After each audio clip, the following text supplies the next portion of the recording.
செலுத்துகிறேன். அன்புக்குரிய உங்கள் யாவருக்கும் இரட்சகரும் ஆண்டவருமாகிய இயேசுவின் நாமத்தினால என் அன்பின் நல்வாழ்த்துக்கள். அல்லேலூயா. நல்லது. சத்தியத்தை அறிவீர்கள், சத்தியம் உங்களை விடுதலையாக்கும். யோவான் 8:32. அறிவில்லாமல் ஜனங்கள் சங்காரமாகிறார்கள். கொஞ்சம் ஒரு சின்ன அறிமுகமாக 2 வசனம். உலகத்தில் ஒரு வார்த்தை, ஒரு காரியம் சொல்லுவாங்க, நாலெட்ஜ் இஸ் பவர். என்னது? அறிவு சக்தியாக இருக்கிறது. அப்போ உலக பிரகாரமான அறிவு சக்தியாக இருந்தால் பரலோகத்தின் அறிவு எவ்வளவு சக்தியாக இருக்க வேண்டும். அப்போஸ்தலர் 17:11 முதல்ல ஒரு விஷயம் சொல்லணும். இந்த நாட்களில் நான் பேசுகிறது எல்லாமே சத்தியத்தை, வசனத்தை அடிப்படையாக கொண்ட செய்தி. எல்லாம் வசனம்தான், அதிகம் வசனம்தான். ஆண்டவர் என்ன அப்படி தான் நடத்தினார். அதனால் தயவு செய்து எல்லாரும் நோட்டு புஸ்தகம் கண்டிப்பாக வச்சுருங்க. நோட்டும் பெண்ணும் வசனங்களை குறித்து கொள்ளுங்கள். இங்கே கொஞ்சம் கேட்குறீங்க, வீட்டில் போய் மீண்டும் அந்த வசனத்தை ஒருக்கா வாசித்து நீங்கள் தியானிப்பது உங்களுக்கு மிகவும் பயனுள்ளதாக இருக்கும். ஏன்னா நம்ம வசன பேஸில் தான் போனோம். ஒவ்வொருத்தர் பேசுகிற கதையில் போய் பரலோகத்துக்கும் போக முடியாது, தேவ சித்தத்தை செய்ய முடியாது, தேவ கிருபை பெற முடியாது. அதுதான் இப்போ சபைக்கு பிரச்சனை. ஒவ்வொரு பிரசங்கமாரும் ஜனங்களை சந்தோஷப்படுத்தும்படி ஒரு ரீதியில் பேசிடுவாங்க. ஜனங்கள் சந்தோஷப்படுவாங்க, ஆனால் தேவன் சந்தோஷப்படுவாரா? பட மாட்டார். அப்போ சத்தியத்தை குறித்த அறிவு வேணும். அப்போஸ்தலர் 17:11 சொல்லுது, பெரேயா பட்டணத்தார் மனோவாஞ்சிய வசனத்தை கேட்டார்கள், காரியம் இப்படி இருக்கிறதா என்று அவர்கள் ஆராய்ந்து பார்த்தார்கள். அதனால் மற்ற தெசலோனிக்கரை விட அதிக நற்குணசாலிகளாக இருந்தார்கள் என்று பார்க்குறோம். சரிதானே? இன்னொன்று, நம்ம சொன்ன மாதிரி நம்ம ஏரியா கிறிஸ்டின் ஏரியா, நமக்கு ஒரு விசாலமான சூழ்நிலை உண்டு. மற்ற எல்லாரை பார்க்கலாம் அதிகமாய் நாம் தான் செயல்பட வேண்டும். நம்ம தான் பவர் ஹவுஸ். இங்கேருந்து தான் மற்ற இடத்துக்கு பவரை அனுப்பணும். பல சந்தர்ப்பத்திலே நாம் பல டினாமினல் ஸ்தாபன ரீதியிலாய் ஆண்டவரை ஏற்றுக்கொண்டிருக்கிறோம், இருக்கட்டும். ஆனாலும் கிறிஸ்துவின் மூலமும் அவருடைய அப்போஸ்தலர் மூலமும் நமக்கு வெளிப்படுத்தப்பட்டிருக்கிற சத்தியத்தை குறித்த ஒரு தெளிவில்லாதவர்களாய் ஜனங்கள் இருக்கிறார்கள். அதுதான் பிரச்சனை. என்னை பொறுத்தவரையில் தேவன் எனக்கு தந்த எளிய அழைப்பின்படி கொஞ்சம் தெளிவாக இந்த காரியங்களை உங்களுக்கு கற்றுக் கொடுக்கவும், உங்கள் ஆத்மாவிலே உணர்வு உண்டாக்கவும், தேவ ஞானத்தினால் நீங்கள் பலப்படவும் கர்த்தர் எனக்கு ஒரு சின்ன அழைப்பை தந்தார். அந்த அடிப்படையில் செயல்படுகிறேன். பல சந்தர்ப்பத்தில் அப்போ வந்திருக்கேன், உங்களுக்கு தெரியும். இந்த ஒரு வாரம் கொஞ்சம் தொடர்ந்து நிதானமாய், மெதுவாய், மென்மையாய் ஆவிக்குரிய சத்தியங்களை கற்றுக்கொள்வோம். தேவன் தான் நம்ம எல்லாருக்கும் உதவி செய்யணும். சரிதானே? சரியா? போதும். வசனத்துக்குள்ளே போனோம். கிறிஸ்துவின் சுவிசேஷத்தின் அடிப்படையாய் விளங்கக்கூடிய ஒரு பகுதியிலிருந்து நாம் நம்முடைய செய்தியை ஆரம்பிக்கணும். மார்க் சுவிசேஷம் 8:36-37. மார்க் 8:36-37 என்ன வாசிக்கிறோம்? மனுஷன் உலகம் முழுவதையும் ஆதாயப்படுத்தி கொண்டாலும் தன் ஜீவனை நஷ்டப்படுத்தினால் அவனுக்கு லாபம் என்ன? மனுஷன் தன் ஜீவனுக்கு ஈடாக எதை கொடுப்பான்? அந்த ஜீவன் என்ற வார்த்தை ஆங்கிலத்தில் சோல்னு மொழிபெயர்த்திருக்கிறார்கள். அதை ஆத்மா என்று புரிந்து கொள்ள வேண்டும். உலகம் முழுசும் நம்ம சொந்தமாக்கி அனுபவித்து கொண்டிருந்தாலும் ஒரு மனிதன் தன்னுடைய ஆத்மாவை நஷ்டப்படுத்திட்டு அவனுக்கு எந்த லாபமும் கிடையாது, பிரயோஜனம் கிடையாது. அஸ்திபாரம் இங்கே தான் இருக்கிறது. அல்லேலூயா. உலகத்தை ஆதாயப்படுத்துவதற்கோ உலகத்தின் உயரங்களில் ஏறுவதற்கோ நாம் அழைக்கப்படலை. சரிதானே? சரிதானே? ஆண்டவர் நம்ம அழைக்கலை. அதை மனசில் வைக்கணும். முதல் அடிப்படை, நான் உலகத்தின் உயரங்களில் ஏறி உலகத்தை ஆதாயம் பண்ண ஆண்டவரால் அழைக்கப்படவில்லைங்கிறதுல ஆண்டவரை நேசிக்கிற பிள்ளைகள் தெளிவாக இருக்க வேண்டும். லூக்கா 12:16-21 போனால் ஒரு மனுஷன் அவன் என்ன சொல்லுகிறான்? எனக்கு நிறைய வயல் இருக்குது, தோட்டம் இருக்குது, துறவு இருக்குது, வருமானம் நிறைய வந்திருக்கிறது.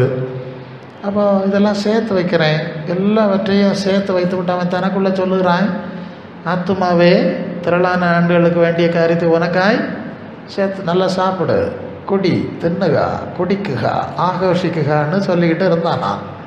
ஆண்டவர் அழகாக சொல்லி கொடுக்காரு பாருங்க. அப்போது தேவன் ஒரு கேள்வி கேட்டாரா, மதிகேடனே இன்று இரவு உன் ஆத்துமா உன்னை விட்டு எடுத்துக்கொள்ளப்படுமானால் அது யாருடையது ஆகும். வசனம் புரிஞ்சதா உங்களுக்கு? எல்லாம் இருக்குது, வீடு இருக்குது, நிலம் இருக்குது, வேலை இருக்குது, சம்பளம் இருக்குது, எல்லாம் இருக்குது.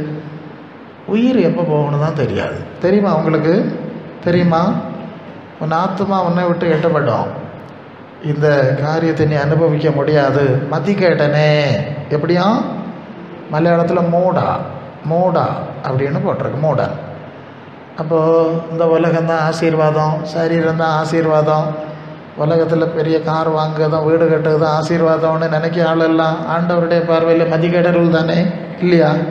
நான் என்கிட்ட கோவப்படாதீங்க, ஆண்டவர் சொன்னது சொல்லு. மதிக்கேடரெலாம் இல்லையா? பார்க்க போகிறோம் அது எப்படி மதிக்கேடுன்னு கொஞ்சம் பார்த்துருவோம் முதல்ல, சரியா? ஆமாம், மூடர்களும் மதிகேடர்களும் தேவனுடைய பார்வையில், மனுஷனுடைய பார்வையில் இல்லை. உலகத்துக்கு பார்வை வேறு, மனுஷனுடைய பார்வை வேறு, உங்கள் ஊர்காட்டு பார்வையெல்லாம் வேறு. அதை பற்றி இங்கே பேசலை. ஆமாம், தேவனுடைய பார்வை. அப்போது ஒரு பின்னணியை நமக்கு பார்க்கணும். நான் சொல்லியிருக்கேன், மனுஷனை படைச்சது உள்ளது, பூமியை படைச்சது தேவன் படைத்தார், ஆசீர்வதித்தார். ஆதியாகமம் 1:28 நீ பலுகி பெருகி பூமியை நிரப்பி ஆசீர்வாதமாகிரு. அப்புறம் ஆதாம் ஏவாளும் தேவனை புறக்கணித்தார்கள், பிசாசுக்கு பின்னா போனார்கள். அது ஆதியாகமம் 3 படிக்கணும். கர்த்தர் சொல்கிறதுக்கு எதிராக அவன் சொல்ல அதற்கு கீழ்ப்படிய என்ன நடந்தது? சாபம் வந்ததா? ஆதியாகமம் 3:16-19 இனி பெருக வேண்டாம், உன் வம்சம் பரிசுத்த சந்ததியாக இருக்காது, பூமி நிமித்தம் சபிக்கப்பட்டிருக்கும், அது பலன் கொடுக்காது, குறுக்கு முள் முளைப்பிக்கும், நீ எவ்வளோ பெயிண்ட் அடித்தாலும் சரி வராது, உயிரோடு இருக்க நாளெல்லாம் வருத்தத்தோடைய பலனை பசிப்பாய், மண்ணில் நடக்கப்பட்டாய் மண்ணுக்கு. இது உண்மையா பொய்யா? என்ன சொல்லுதிய? விசுவாசியும் சரி அவிசுவாசியும் சரி, அது மாற்ற என்னத்துக்கு, அது மறைக்க என்னத்துக்கு? இது என்ன உண்மை? இதெல்லாம் போட்டு பெயிண்ட் அடித்து உலகத்தை ஏமாற்ற என்ன இருக்குது? சரி, இப்படி நடந்து போச்சு. ஒரு சபிக்கப்பட்ட உலகம், சபிக்கப்பட்ட வாழ்க்கை. அதுக்கப்புறம் ஒரு சம்பவம் சொன்னேன். ஆதாமுக்கு கொடுத்த சந்தர்ப்பத்தை இழந்துட்டான். ஆபிரகாமுடைய வம்சம், ஆபிரகாம் கர்த்தருக்கு கீழ்ப்படிந்தபடினாலே ஒரு சான்ஸ் கொடுத்தார். நீ என் சொல்லுக்கு கீழ்ப்படிந்தாய், உன் நிமித்தம் இந்த பூமின்ற வம்சங்கள் ஆசீர்வாதம், செகண்ட் சான்ஸ் இது. ஏன்னா பல சந்தர்ப்பத்தில் பைபிளின் அடிப்படையில் எப்படி தவறான தந்திரமான மோசடியான போதனைகள் பிசாசு விதைக்கிறான், ஆவிக்குரிய ஜீவனை பிடுங்கி விடுகிறான், கிறிஸ்துவின் சுவிசேஷத்துக்கு வெளியே கொண்டு போகிறாங்கிறத நீங்கள் புரிய வேண்டுங்கிறதுக்கான ரீதியில் தான் தகவல்களை சொல்லுகிறேன். இது சொன்னது உண்மை.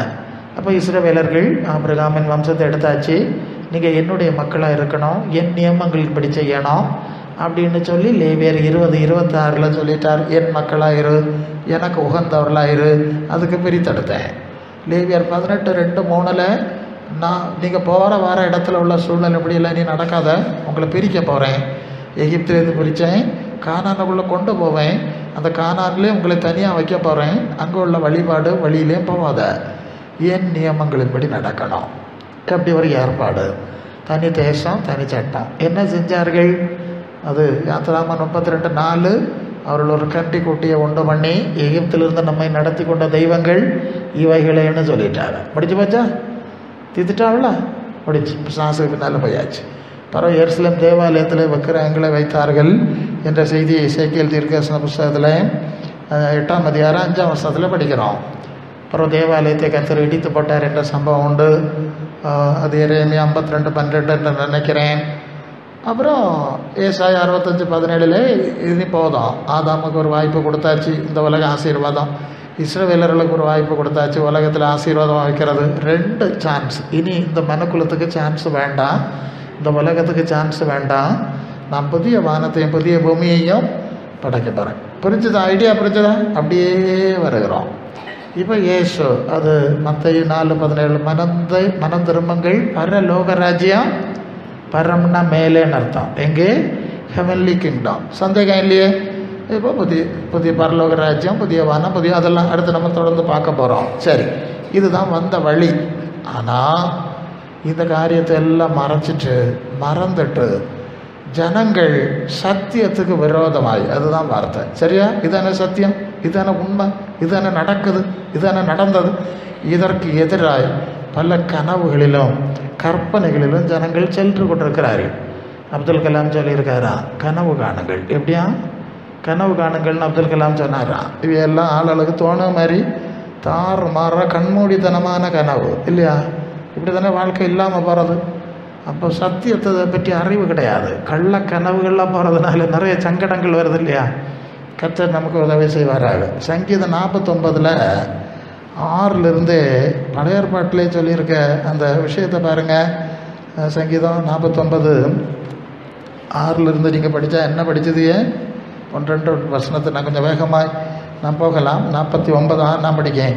தங்கள் செல்வத்தை நம்பி தங்கள் திரளான ஐஸ்வர்யத்தினால் மேன்மை பாராட்டுகிற ஒருவனாவது தன் சகோதரன் அழிவை காணாமல் இனி என்றென்றைக்கும் உயிரோடு இருக்கும்படி எவ்விதத்தினாலாவது அவனை மீட்டு கொள்ளவும் அவன் நிமித்தம் மீட்கும் பொருளை தேவனுக்கு கொடுக்கக்கூடாது.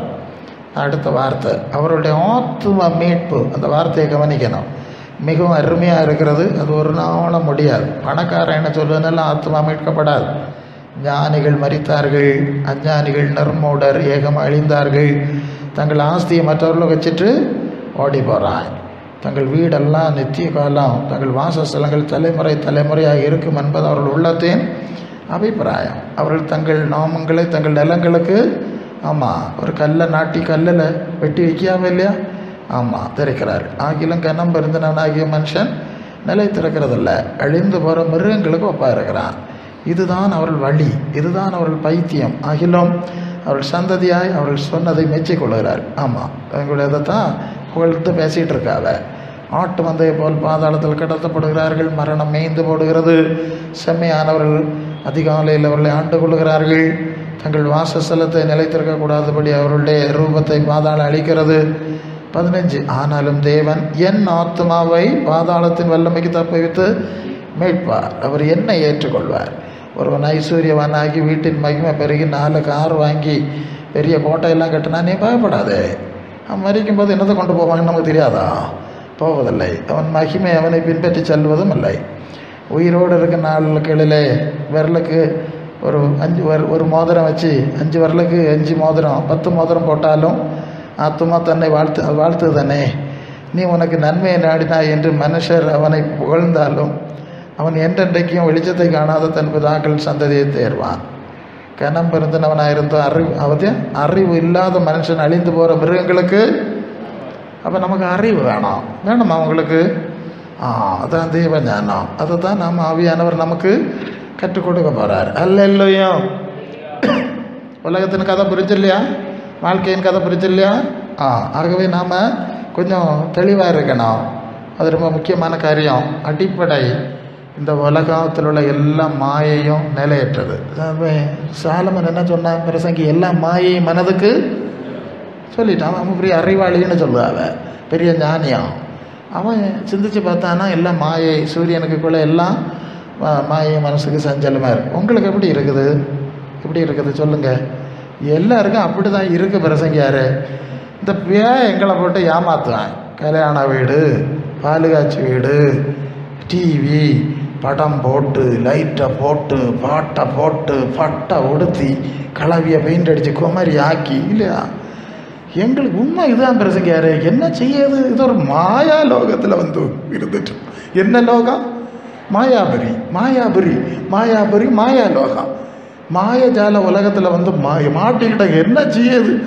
நம்மளாம் அதுக்கேற்ப கொஞ்சம் அப்படி போக வேண்டியிருக்கு இல்லையா? கல்யாண வீட்டுக்கு போனால் அப்படி தான் போக வேண்டியிருக்கு. அங்கே போனால் இங்கே கூட்டத்தில் எல்லாம் வெள்ளை கட்டிகிட்டு இருப்பாங்க. கல்யாண வீடுகளில் போனால் ஐயாப்பா மணவாட்டிகளுக்கு போக்குவரவை பார்க்கணும். ஐயாப்பா அல்லேலூயா பார்க்கத்தானே செய்யும். ஐயா அது கேட்டால் ஏன் இப்படி? அது மாயாபுரியில் போய் சிக்கிக்கிட்டோம் பாஸ்டர். வினாட்டாக்கு போய் சிக்க சொன்னார். முந்தின காலத்தில் எல்லாம் முந்தின நாளே போய் என்னத்தையா ஒன்றுனா கொடுத்துக்கிட்டு நாளைக்கு எங்களுக்கு சபையில் கூட்டம் விட்ட பார்த்துக்க ஜபம் உபாச ஜபம் அங்கே போனோம் வந்துவிட மாட்டேன். அவளுங்களுக்கு வேண்டியது இது தானே, காசு தானே, கொடுத்துரு. குட்டுவமோ சருவமாக வேண்டி கொடுத்துரு. முந்தின நாளே கொடுத்துரு. அவளுக்கு வேற எங்கே என்னத்தை வேணும்? நீ அந்த மாயாபுரியில் போய் நின்றுட்டு மாய வேஷம் அடித்து என்னத்துக்கு? இப்படின்னு எல்லாரும் மாய வேஷம். மாயாபுரி கொஞ்சம் சக்தி தான் இல்லையா? கஷ்டம்தான் பிரசங்கியார். என்ன செய்யாது? அந்த கூட்டத்தில் போய் இப்படி நிற்கணும்னா பேக்க வெல்லாம தெரியுதா? பேக்க சக்தி தெரியுதா? அந்த மாயாபுரியிலேயாக்க நம்ம நடுவில் இருக்குது. இதுதான் முதல்ல புரிய வேண்டிய விஷயம். இது தேவ ஆட்சியில் கிடையாது. 1 யோவான் 5:19 உலகம் முழுவதும் பொல்லாங்கனுக்குள். உண்மைதானா? வெளிப்படுத்தல் 12:9 உலக மனைத்தை மோசம் போக்குற பிசாசு என்று சாத்தான் என்று சொல்லப்பட்ட பழைய. அப்போ இது மோசம் போக்குற ஆவி தானே, ஏமாத்துக்கார ஆவி தானே பிசாசு. சந்தேகம் இருக்கா அவங்களுக்கு? அதான் சத்தியம்னு சொல்லுது. அவனே சொல்லிட்டான் லூக்கா 4:5 உலகம் எல்லாம் என்கிட்ட இருக்குது, எனக்கு இஷ்டமானவனுக்கு கொடுப்பேன். நீ எனக்கு பின்னால் மாயாபுரி வேஷம் போட்டு வந்தியன்னா உனக்கு தருவேன். நீ மாயாபுரி வேஷத்துக்கு ஒத்து வரையிலன்னா தரமாட்டேன். அதுதானே உண்மை. அவன் கொஞ்சம் பேர் கொடுத்து அவையில் வச்சு படம் காட்டி ஒன்றையும் இழுத்து போட்டு வலையில் சிக்க வச்சு குட்டி தருவாக்கியாச்சு. ஆவியில் ஆரம்பித்து மாம்சத்தில் முடிக்கலாம். அப்படி தானே? எப்போதும் விழிப்பாயிரு. சாத்தானுடைய ஆட்சி, தேவ சாபம், மாயாபுரி உலகத்தில் இருக்கிறோம். இது முதலாவது புரிய வேண்டிய காரியம். அல்லேலூயா. இப்போ உலகத்தில் ஒன்றும் கிடைக்காதா பிரசங்கியாரு அப்படியெல்லாம் சொல்லாத. முதலாவது தேவன் 6:33 மத்தேயு வாரதெல்லாம் கலந்து தான் போனோம் இல்லையா? முதலாவது தேவனுடைய ராஜ்யத்தை அப்படியே நீதியையும் தேடு. அப்பொழுது இவைகளெல்லாம் உங்களுக்கு, இவைகளெல்லாம்னா என்னது? இந்த மாயாபுரியா? அப்படியா? அப்படியாக இப்போ பிரசங்கி மாதிரி தந்திரமாக பேசுறாவ. தேவராஜ்யத்தை தேடிட்டா அந்த மாயாபுரியும் சேர்த்து தருவார். அப்படி அர்த்தமா? அந்த வசனத்துக்கு மேலே உள்ள வசனம் படிங்க. எண்ணத்தை உண்போம், எண்ணத்தை உடுப்போம், எண்ணத்தை உண்போம், எண்ணத்தை உடுப்போம், எண்ணத்தை குடிப்போம் என்று அதுதானே முதல்ல சொல்லி ஆரம்பித்தது. கீழே வந்து தேவனுடைய ராஜ்யத்தை தேடி தேடுங்கள், அப்போ உங்களுக்கு உண்ணவும் உடுக்கவும் குடிக்க ஆமாம் பானம் குடிக்கிற கள்ள குடின்னு நினச்சிடக்கூடாது. இனி அதையும் பெருசுக்கு மாதிரி திருத்துவானுவேன். குடிக்க ஒன்றோன்னா கள்ள குடின்னு சொல்லுவான். தண்ணி குடிக்காதப்பா, திராட்சை ரசம் குடிக்காதப்பா, நல்ல ஆரோக்கிய பானம் குடிக்கிறத சொல்லியிருக்கு. கல் குடிக்கப்படாதுன்னு வேறு வசனம் இருக்கு. சரி, இது தானே கூட கொடுக்கப்படான்னு சொல்லியிருக்கு. மாயாபுரிய கூட கொடுக்கணும்னு சொன்னாரா? நீங்கள் 1 யோவான் 2:15 போனால் உலகத்தில் உள்ள வெளியிலும் அன்பு கூறாது. உலகத்தில் மாயாபுரியில் அன்பு கூர்ந்தால் பிதாவாகிய தேவனுடைய அன்பு இல்லை. இருக்கா? இல்லை இருக்க. பைபிளில் இருக்கான்னு ஒன்று கன்ஃபார்ம் பண்ணிக்கிடணும். அப்போ தான் தெரியும் உங்களுக்கு. ஒரு இடத்துல ஒரு கத்தோலிக்க ஃபேமிலி சூழ்நிலை, நான் சுவிசேஷன் ரீதியில் நான் போயிருந்தேன். அப்போ நான் கத்தோலிக்க பின்னணி ஆனாலும் அவரிடத்தில் என்ன பேச வேண்டும் என்று எனக்கு தெரியும். ஆவியானவர் எனக்கு கற்றுக் கொடுத்துருக்கிறார். நான் சில விஷயத்தை சொன்னேன். கத்தோலிக்க விவிலியம் தான் நானும் கையில் வைத்திருக்கிறேன். அவர்களிடத்துலேயும் உங்கள் வீட்டில் விவிலியம் இருக்கிறதா, திரு விவிலியம் இருக்கிறதா என்று கேட்டேன். ஆமான்னு சொன்னாங்க. எடுத்துகிட்டு வாருங்கன்னு சொன்னேன். யாத்திராகமம் 20வது அதிகாரம் 4ஆம் வசனத்தை வாரிசிங்கன்னு சொன்னேன். அங்கே இப்படி இருக்குது, மேலே வானத்திலும் பூமியிலும் தண்ணியில் உண்டான ஏதொரு உருவத்தை ஆகிலும் ஓவியத்தை ஆகிலும் நீ வரையவும் வேண்டாம், நமஸ்கரிக்க வேண்டாம், சேவிக்க வேண்டாம். அப்படி சேவிச்சா எரிச்சல் உள்ள தேவனாக இருந்து 3ஆம் 4ஆம் தலைமுறை வரை விசாரிச்சிருப்பேன், தண்டிப்பேன். சரி, வெளிப்படுத்தல் 21:8 பயப்படுகிற உள்ள விசுவாசிகள் சிலை வணக்கக்காரர் யாவரும் அக்னி கிடந்த ஏரியே அவர்களுக்கு பங்கு அப்படின்னு இருக்குது. அவங்க மொழிபெயர்ப்பில் அப்படி இருக்குது. வாசிக்க சொன்னேன். அவங்களுக்கு ஒரு வழி ஆகி போச்சு. அவங்க என்னட்ட ஒரு கேள்வி கேட்டாவ, இதெல்லாம் எங்கள் ஃபாதர் ஏன் எங்களுக்கு சொல்லி தரையில கொள்ளாமா? நான் சொன்னேன், இது உங்கள் ஃபாதர்கிட்ட கேட்க வேண்டிய கேள்வி இல்லையா? நீர் ஏன் போய் சொல்லி தரையிலன்னு, நீண்ட அங்கி எல்லாம் போட்டிருக்குறியா, இது ஏன் சொல்லி தரையில? இவ்வளோ பயங்கரமான விஷயம் இருக்குதுன்னு அவளுக்கு குழம்பி போச்சு. சரி, அவர் தான் சொல்லி தரையில. இந்த விவிலியம் எத்தனை வரியம் உங்கள் வீட்டில் இருக்குது? ரொம்ப வரியமாக இருக்குது. அப்போ நீங்களும் இதை படிக்கலை இல்லையா? என் வேதத்தின் பிரமாணங்களை அவர்களுக்கு எழுதி கொடுத்தேன். தான் அந்நிய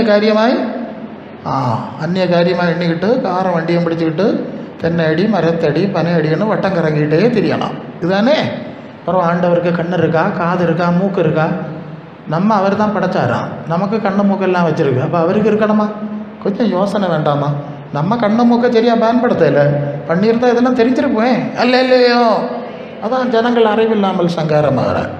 அப்போது கண்களின் என்ன சொல்லியிருக்கு? கண்களின் இச்சை, இந்த படம் காட்டு, கண்களின் கவர்ச்சிக்குது, எல்லா படத்தையும் வச்சுக்க. ஆமாம், ஏதேன் தோட்டம் வரையது, சரியா? சரி, இப்படிலாம் நிறைய இருக்குது. அப்படியெல்லாம் இருக்குது, எல்லாம் இருக்குது, எல்லாம் உங்களுக்கு தெரிஞ்ச விஷயந்தான். அதுக்குள்ளே போகலை. அப்புறம் ஜீவனத்தின் பெருமை, 2 காரு 3 வீடு எஸ்டேட் எல்லாம் இருக்குது. கர்த்தரன் ஆசிரியர், அது ஜீவனத்தின் பெருமை தானே. மாம்சத்தின் இச்சை கேட்ட நிறைய காரியம், இதெல்லாம் பிதாவினால் உண்டான இல்லை, இது பிசாசினால் உண்டானது, உலகத்தால் உண்டானது. எழுதியிருக்கா? உலகம் இல்லைடா, இது இப்படியெல்லாம் கலர் அடிச்சுக்கிட்டு இருக்குது. ஆமாம், பெயிண்ட் அடி பிரசங்கி மாதிரி 75 வயசாச்சு பாஸ்டர். ஆமாம், இன்டர்நேஷ்னல் பிரசங்கி. தலையை பெயிண்ட் அடித்தது யார்? ஆண்டவரை பெயிண்ட் அடித்து விட்டார். டை அடித்தது யார்? உலகம் இல்லைடா செய்து, சாசு இல்லையா ஒன்று அப்படி செய்து சொல்லியிருக்கேன். இப்படியே எல்லாத்துக்கும் நீங்கள் பெயிண்ட் அடித்து கலர் அடித்து தேவன் சபித்ததெல்லாம் ஆசீர்வாதமாக காட்டணுங்கிறது சாத்தான் சொல்லிட்டான் உங்கள்கிட்ட. அவர் புதிய வனம் பூமி உண்டாக்குறத வழியை காட்டப்படாது, மறைச்சிருங்கன்னு சொல்லிட்டான். மண்ணில் வைக்கியது பெயிண்ட் அடிங்கன்னு சொல்லிட்டான். அதுதானே உங்களை இயக்கிறவன் பிசாசு. சந்தேகம் என்ன? மரத்த கனி நல்லா அறியணும். சரி, இப்போ புரிஞ்சதா? அந்த மாயா பிரியா தருவேன்னு சொல்லல. 1 தீமோத்தேயு 6ஆம் அதிகாரம் 6லிருந்து 12 வரை போனால் போதுமன்ற மனதுடனே கூடிய தேவ பக்தியை மிகுந்த ஒன்றும் கொண்டும் வரையில ஒன்றும் கொண்டும் போகிறதில்ல. அப்படி தானே சொல்லியிருக்கு. அங்கே என்ன சொல்லியிருக்கு? ஒன்றும் ஒடுக்கம் இருந்தால் போதும் என்று இருக்க கிடவோம். அப்போ ஆண்டவர் அதான் சொன்னார், இங்கேயும் அதான் ஆவியானவர் சொல்லுகிறார். ஐஸ்வர்யவான்களாக விரும்புகிறவர்கள் பல மதிகேடு சேதம், ஆமாம் பல விஷயத்தில் அது இந்த வசனத்தை வாசிங்க. ஐஸ்வர்யவான்களாக விரும்புகிறவர்கள் சோதனை, கண்ணி, கேட்டிலும் அழிவிலும் அமழ்த்துகிற மதிகேடு, சேதம், இச்சை, இச்சை பேராசை, பற்றியெல்லாம் சோதனை சோதனை சோதனை எல்லாரும் சொல்லிக்கிடுது. பிரச்சனை வந்தோடனே என்ன சொல்லுது? சோதனை பாசர், சோதனை பாசர். இவையெல்லாம் யோபுவா கொள்ளாமல் எல்லாம் சோதனையா வந்தோடனே. இப்போ பாருங்கள் சோதனை எப்படி வருதுன்னு பார்த்துடுங்க. பேராசைனால இல்லையா சோதனை வந்தது? உலக நேசத்தினால இல்லையா சோதனை வந்தது? ஐஸ்வர்யவான்கள் ஆகணும்னு ஆசைனால இல்லையா சோதனை வந்தது? இச்சையின் அவனவன் சுய இச்சையினாலே இழுக்கப்பட்டு சோதிக்கப்படுகிறான். அல்ல இல்லையா? தங்களுடைய இச்சை. அது யாக்கோபு 4ஆம் அதிகாரம் 3ஆம் வசனமா, நீங்கள் உங்கள் இச்சைகளை நிறைவேற்ற இடையில ஆவியானவர் தரதெல்லாம் கலந்தான் போவோம். இச்சைகளை நிறைவேற்ற வேண்டும் என்று தகாத விதமாய் விண்ணப்பம் பண்ணுகிறதுனாலே உங்களுக்கு சித்திக்கிறதில்லை. அல்ல இல்லையா? ஆமாம், ஜபத்துக்கும் ஒரு நியாயம் இருக்குது பாருங்கள். தேவை அவசியம். இப்போ பிரசங்கிமார் பேசலை, உனக்கு தோணுதெல்லாம் படம் வரை. எப்படியா படம் வரையணுமா? கனவாமா உங்களுக்கு தோணுது மாதிரி படம் வரைஞ்சிக்கிட்டு அப்படியே போகணுமா? அப்படி ஒன்றும் ஆண்டவர் சொல்லலை. உங்களுக்கு தேவை என்னதுன்னு உங்கள் பரமவிதா நிறைய படங்கள் எல்லாம் ஆண்டவர் அழித்து மாற்றி போட்டார், பிடுங்கி போட்டார். அல்ல இல்லையோ? இதில் பொய்யாக பிற சோதனை சோதனை அப்படின்னு சொல்லிக்கிடணும். எல்லாம் சோதனை. அது 2 நான் யாக்கோபு 4:2. சரி, ஆமாம் யாக்கோபு 4:2-3. இச்சித்தது கிடைக்கல, கொலை செய்திய, பொறாமை, சண்டை, சச்சரவு, குண்டணி, கோள் எல்லாம் செஞ்ச காரியம் நடக்கலை. ஏன்? விண்ணப்பம் பண்ண இல்லை. இனி விண்ணப்பம் பண்ணினாலோ உங்களுக்கு பேராசைகளை நிறைவேற்ற வேண்டும் என்று விண்ணப்பம் பண்ணதுனால நடக்கலை. இப்போ புரியுதா? அப்போ எல்லாம் தரமாட்டார். தகுதியானது உன்னை உடுக்க அத்தியாவசியமான காரியங்களை தருவார். அப்படி பக்குவமாக போனோம். பிறகு ஆளுவ எல்லாம் நீ பூமியில் உயர்ந்த ஸ்தானத்தில் இருப்பாய், மற்ற ஜாதியோட மேலாக இருப்பாய்ன்னு சொல்லி இருக்க வீட்டை இடிச்சுக்கிட்டு பெரிய வீட்டை கட்டி இப்போ கடனில் உறங்க முடியலை. ராத்திரி கொள்ளாமா இருக்க குடிசையில் பயிருந்தால் பயிருக்கலாமா இருந்து. இப்படி தான் பிசாசு பல விதங்களில் பைபிளையும் வசனங்களையும் இந்த கள்ளப்பிரசங்க நிறைய பயன்படுத்தி அழித்து கொண்டிருக்கிறான். இப்போ எங்கே ஆரம்பித்தோன்னா மனுஷன் உலகம் முழுவதையும் ஆதாயப்படுத்த போகிறவர்களுக்கு வரக்கூடிய சிக்கல்களையாக பார்த்துட்டோம். இதில் போனவங்க ஒருத்தர் உருப்படையில் ஒன்றும் கொண்டு போகலை. ஒரு ஐடியா கிடச்சிட்டா இதில் ஒன்றும் உங்களுக்கு சந்தேகம் இல்லையே? இனி இந்த பிசாசு பக்கம் திரும்ப மாட்டியே இல்லையா? மாயாபுரிக்கு திரும்ப எவ்வளோ இன்னும் அப்படி நீர் பேசிக்கிட்டே போவோம். பிரசங்கார் நாங்கள் அசைய மாட்டோம். எப்படி இருக்குது பிரதர், எப்படி இருக்கிற சிஸ்டர்? அப்படியே தான் இருக்குங்க பாஸ்டர். 40 வரியாமல் அப்படியே இருந்துக்கிடணும். அப்புறம் ஆத்திரம் வந்தோடனே நாய்க்கும் பேய்க்கும் பிரசங்கியாரே சங்கறிவு வச்சு பிரசங்கியாரே செபிக்கணும் செபிக்கணும் செபிக்கணும் பொறுப்பெடுக்கணும். கொள்ளாமோ நீ ஒன்றையும் படிக்கவும் மாட்டா, கீழ்படியவும் மாட்டா, மனம் திருந்தவும் மாட்டா, குணப்பட மாட்டா. பிரசங்கிமாருக்கு மார்க்கு போட்டுட்டு போவா. ஆமாம் நீ பெரிய நியாயாதிபதி இல்லையா? மார்க்கு போடுவான். இவருக்கு இவ்வளோ மார்க்கு, இவளுக்கு இவ்வளோ மார்க். உனக்கு மார்க்கை பிறகு வெட்டி போடுவார், திட்டி போடுவார். ஆமாம் சீட்டக்கறி போடுவார். நீ மரியாதை உருப்படைக்குள்ள வழியவர். இப்படியெல்லாம் போட்டு அநேகர் உருப்படாமல் போவாவ. கேட்டால் சொல்லுவாங்க நாங்கள் 55 வரியம் விசுவாசி. இருந்த என்னத்துக்கு 55 வரியம்? இல்லை இல்லையா? உருப்படியாக இருந்திருந்தா நம்ம ஏதாவது பயன்பட்டுருக்கோம். அப்போ சரி அப்படியெல்லாம் நம்ம இருக்கக்கூடாது. உணர்வோடு போனோங்கிறதுக்காக ஆவியானவர் நல்ல வசனத்தை நமக்கு தந்துட்டுருக்கார். சரிதானே? முதல்ல என்னது புரிஞ்சிய?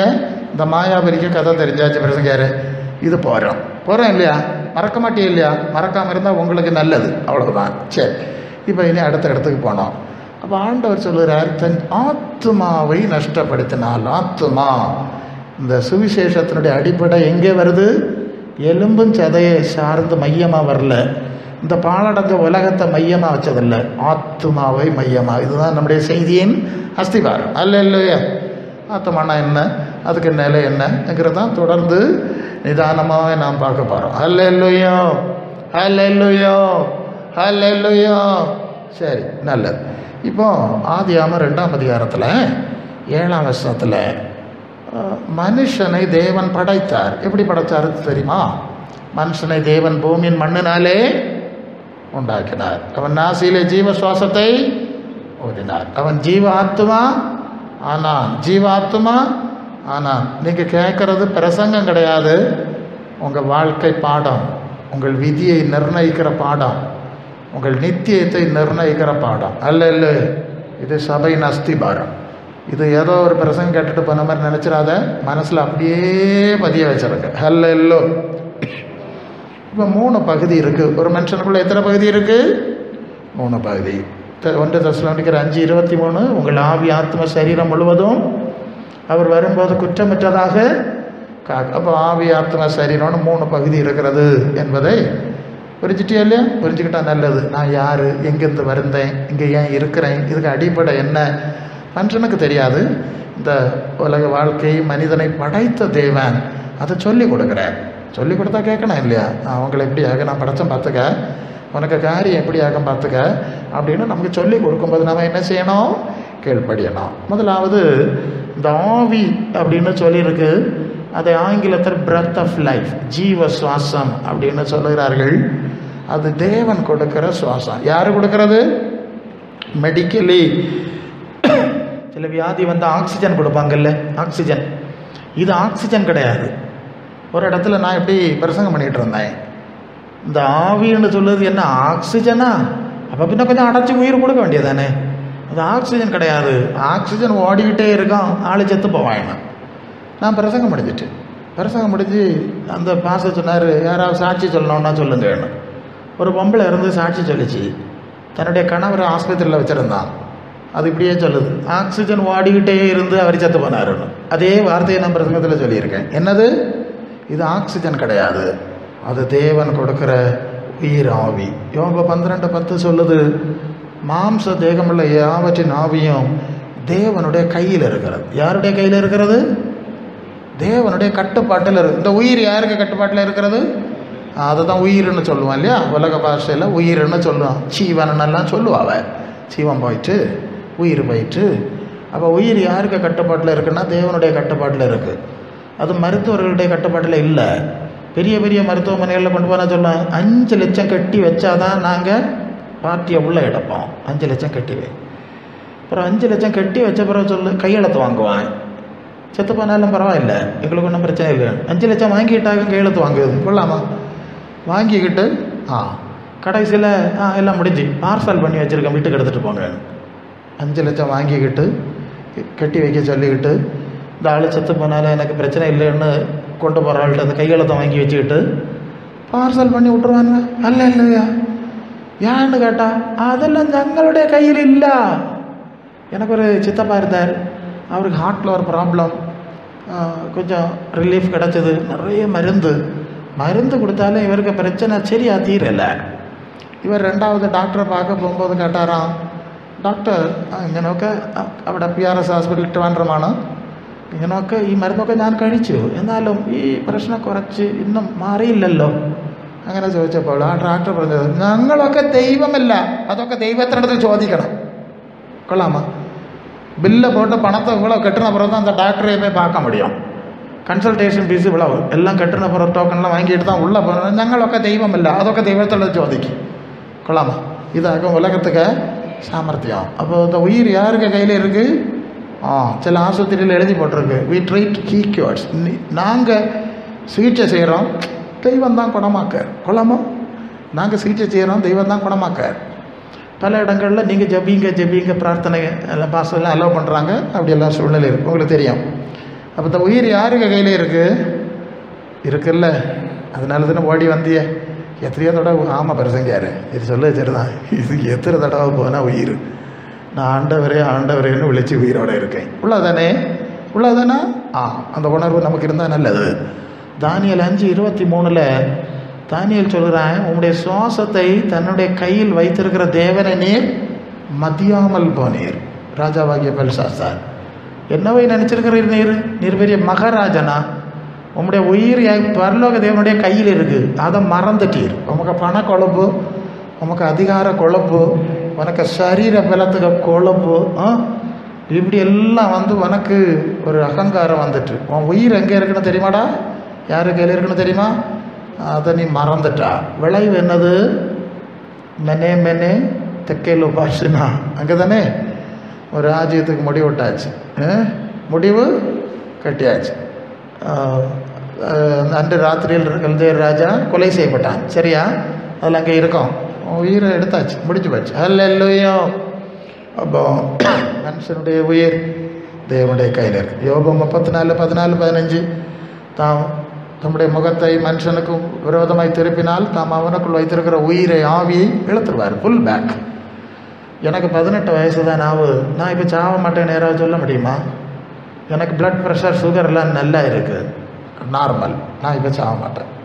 போன வாரம் தான் கிம்ஸுக்கு போய் டெஸ்ட் பண்ணினேன், எல்லாம் என்டையர் ஃபுல் பாடி செக், எல்லாம் நார்மலாக இருக்குது. சாவ மாட்டேன்னு சொல்லி வேளாம். நீங்கள் யாராவது சொல்லி வேளாம்? இல்லை, பிள்ளைகளை இஸ்ரவேலுக்கு உண்டாங்க சமாதானத்தை காண்பான் எங்கள் பைபிளில் சொல்லியிருக்கு, அதனால் சாவ மாட்டேன். அப்படியா? யாக்கோபு 4:14 நாளை நடப்பது உங்களுக்கு தெரியாது. உங்கள் ஜீவன் எப்படிப்பட்டது? புகையை போல இருக்குது. நாளைக்கு இருந்தால் தேவனுக்கு சித்தமானால் என்னென்ன காரியத்தை செய்ய வேண்டும் என்று சொல்லணும். இப்படி தான் சொல்லியிருக்கு இல்லையா? ஆதி அப்போஸ்தலர்கள் ஆதி திருச்சபைக்கு படிப்பிச்ச பாடம். இப்படி இப்போ சாசுகளை ஏமாத்துவேன், நீ சாவ மாட்டான். பிள்ளைகள்னா இப்படி ஒரு 80 வயசு வரை இருப்பார். நடக்காது. அது கர்த்தர் வச்சா இருப்போம், அவ்வளோதான். வேறு ஒன்றும் அதுக்கு மேலே நீங்கள் இதெல்லாம் பிசாசு கள்ளத்தனமாக பயன்படுத்துகிற காரியங்களாக்கும். அதை ஒவ்வொன்றா நான் விளக்கினா எனக்கு நேரம் போயிடும். உலக நடப்பு தெரியும், நீங்கள் டிவியும் பத்திரிகையும் பார்த்தா தெரியும். நினைவு அஞ்சலின்னு பெரிய பக்கம் நிறைய போடுறேன். வயசை கணக்கை பார்த்தீங்கன்னா தெரியும். சரியா? ஆமாம், சின்ன வயசு. இப்போ சமீபத்தில் நிறைய எல்லாம் சின்ன வயசு தான். ஃபோட்டோவை பார்த்தாச்சுன்னு சொன்னால் ஒரு 30 வயசில் உள்ள ஃபோட்டோ போட்டுருக்கு. அங்கே மலர்ந்தது உதிர்ந்ததை கணக்கு பார்த்தா 80 வயசு ஆகிருக்கு. 80 வயசு கிளவிக்க ஃபோட்டோ இல்லையா போடணும்?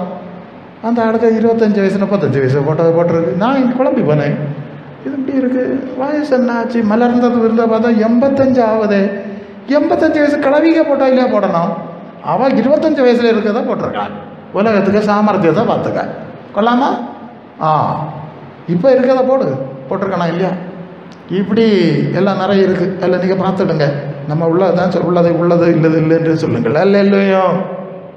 இப்படி பிரசங்கி 12:7 மண்ணானது தான் முன்னிருந்த பூமிக்கு திரும்பி ஆவி தன்னை தந்த தேவனிடத்திற்கு திரும்பி போவதற்கு முன்பு உன் சிருஷ்டிகரை எப்போ நினை?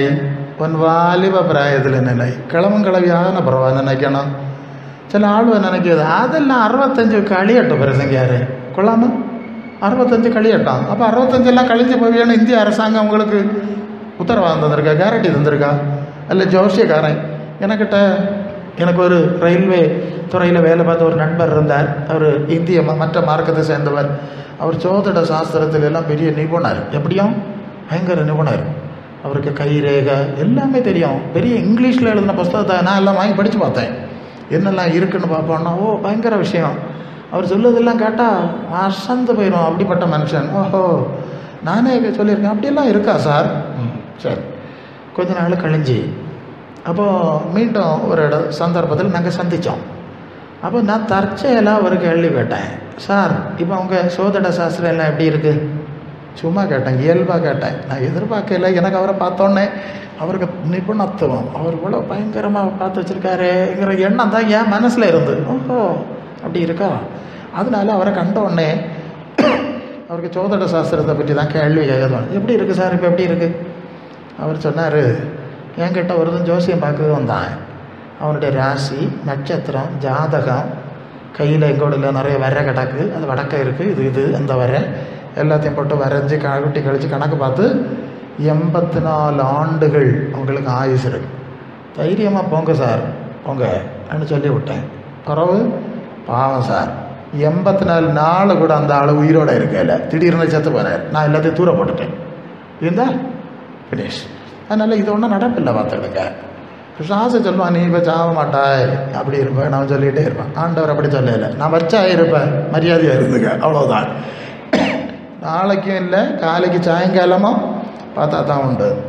லூக்கா 23:46 இயேசு சிலுவையில் தொங்கும்போது, பிதாவே உம்முடைய கரங்களிலே நாவியை ஒப்படைக்கிறேன். அப்போ நம்ம உயிரை அவர் எடுக்க வேலை போனோமா போண்டாமா, போய் தான் தீரணும். போகிறதுக்கு ரெடி ஆகுறதுக்காக இங்கே எங்களுக்கு சொல்லி தந்துருக்கு, ரெடி ஆக்கணும், ரெடி ஆக்கு. சாவாமல் ஒன்று நீட்ட முடியாது. சில ஒரு இடத்துல ஒரு பாட்டி அம்மா வந்து, பாஸ்டரே எனக்கு நேற்று இருதயம் கட்டா குட்ட குட்ட குட்ட குட்டன்னு அடித்து பெருசுங்காரு, இன்னைக்கு கூட்டத்துக்கு வருவேனே நினைக்கல பெருசுங்காரு, எனக்கு புறப்படுக்கணும் பெருசுங்காரு, புறப்படுக்கணும் பெருசாரு. ஆமாம், நாங்கள் புறப்படுக்கணும், எங்கள் வேலை அது தானே. உங்களுக்கு வயசு என்னாச்சு? அது 75 தாண்டியாச்சு பெருசுங்காரு, நீ போக வேண்டிய தூரம் இன்னும் நிறைய இருக்குன்னு ஆண்டவர் எனக்கு சொல்லியிருக்காரு. கொள்ளாமா இவன் இன்னும் ரொம்ப தூரம் போகணுமா? இவன் ஆனால் எலிசா இன்னும் ரொம்ப தூரம் போகணும்.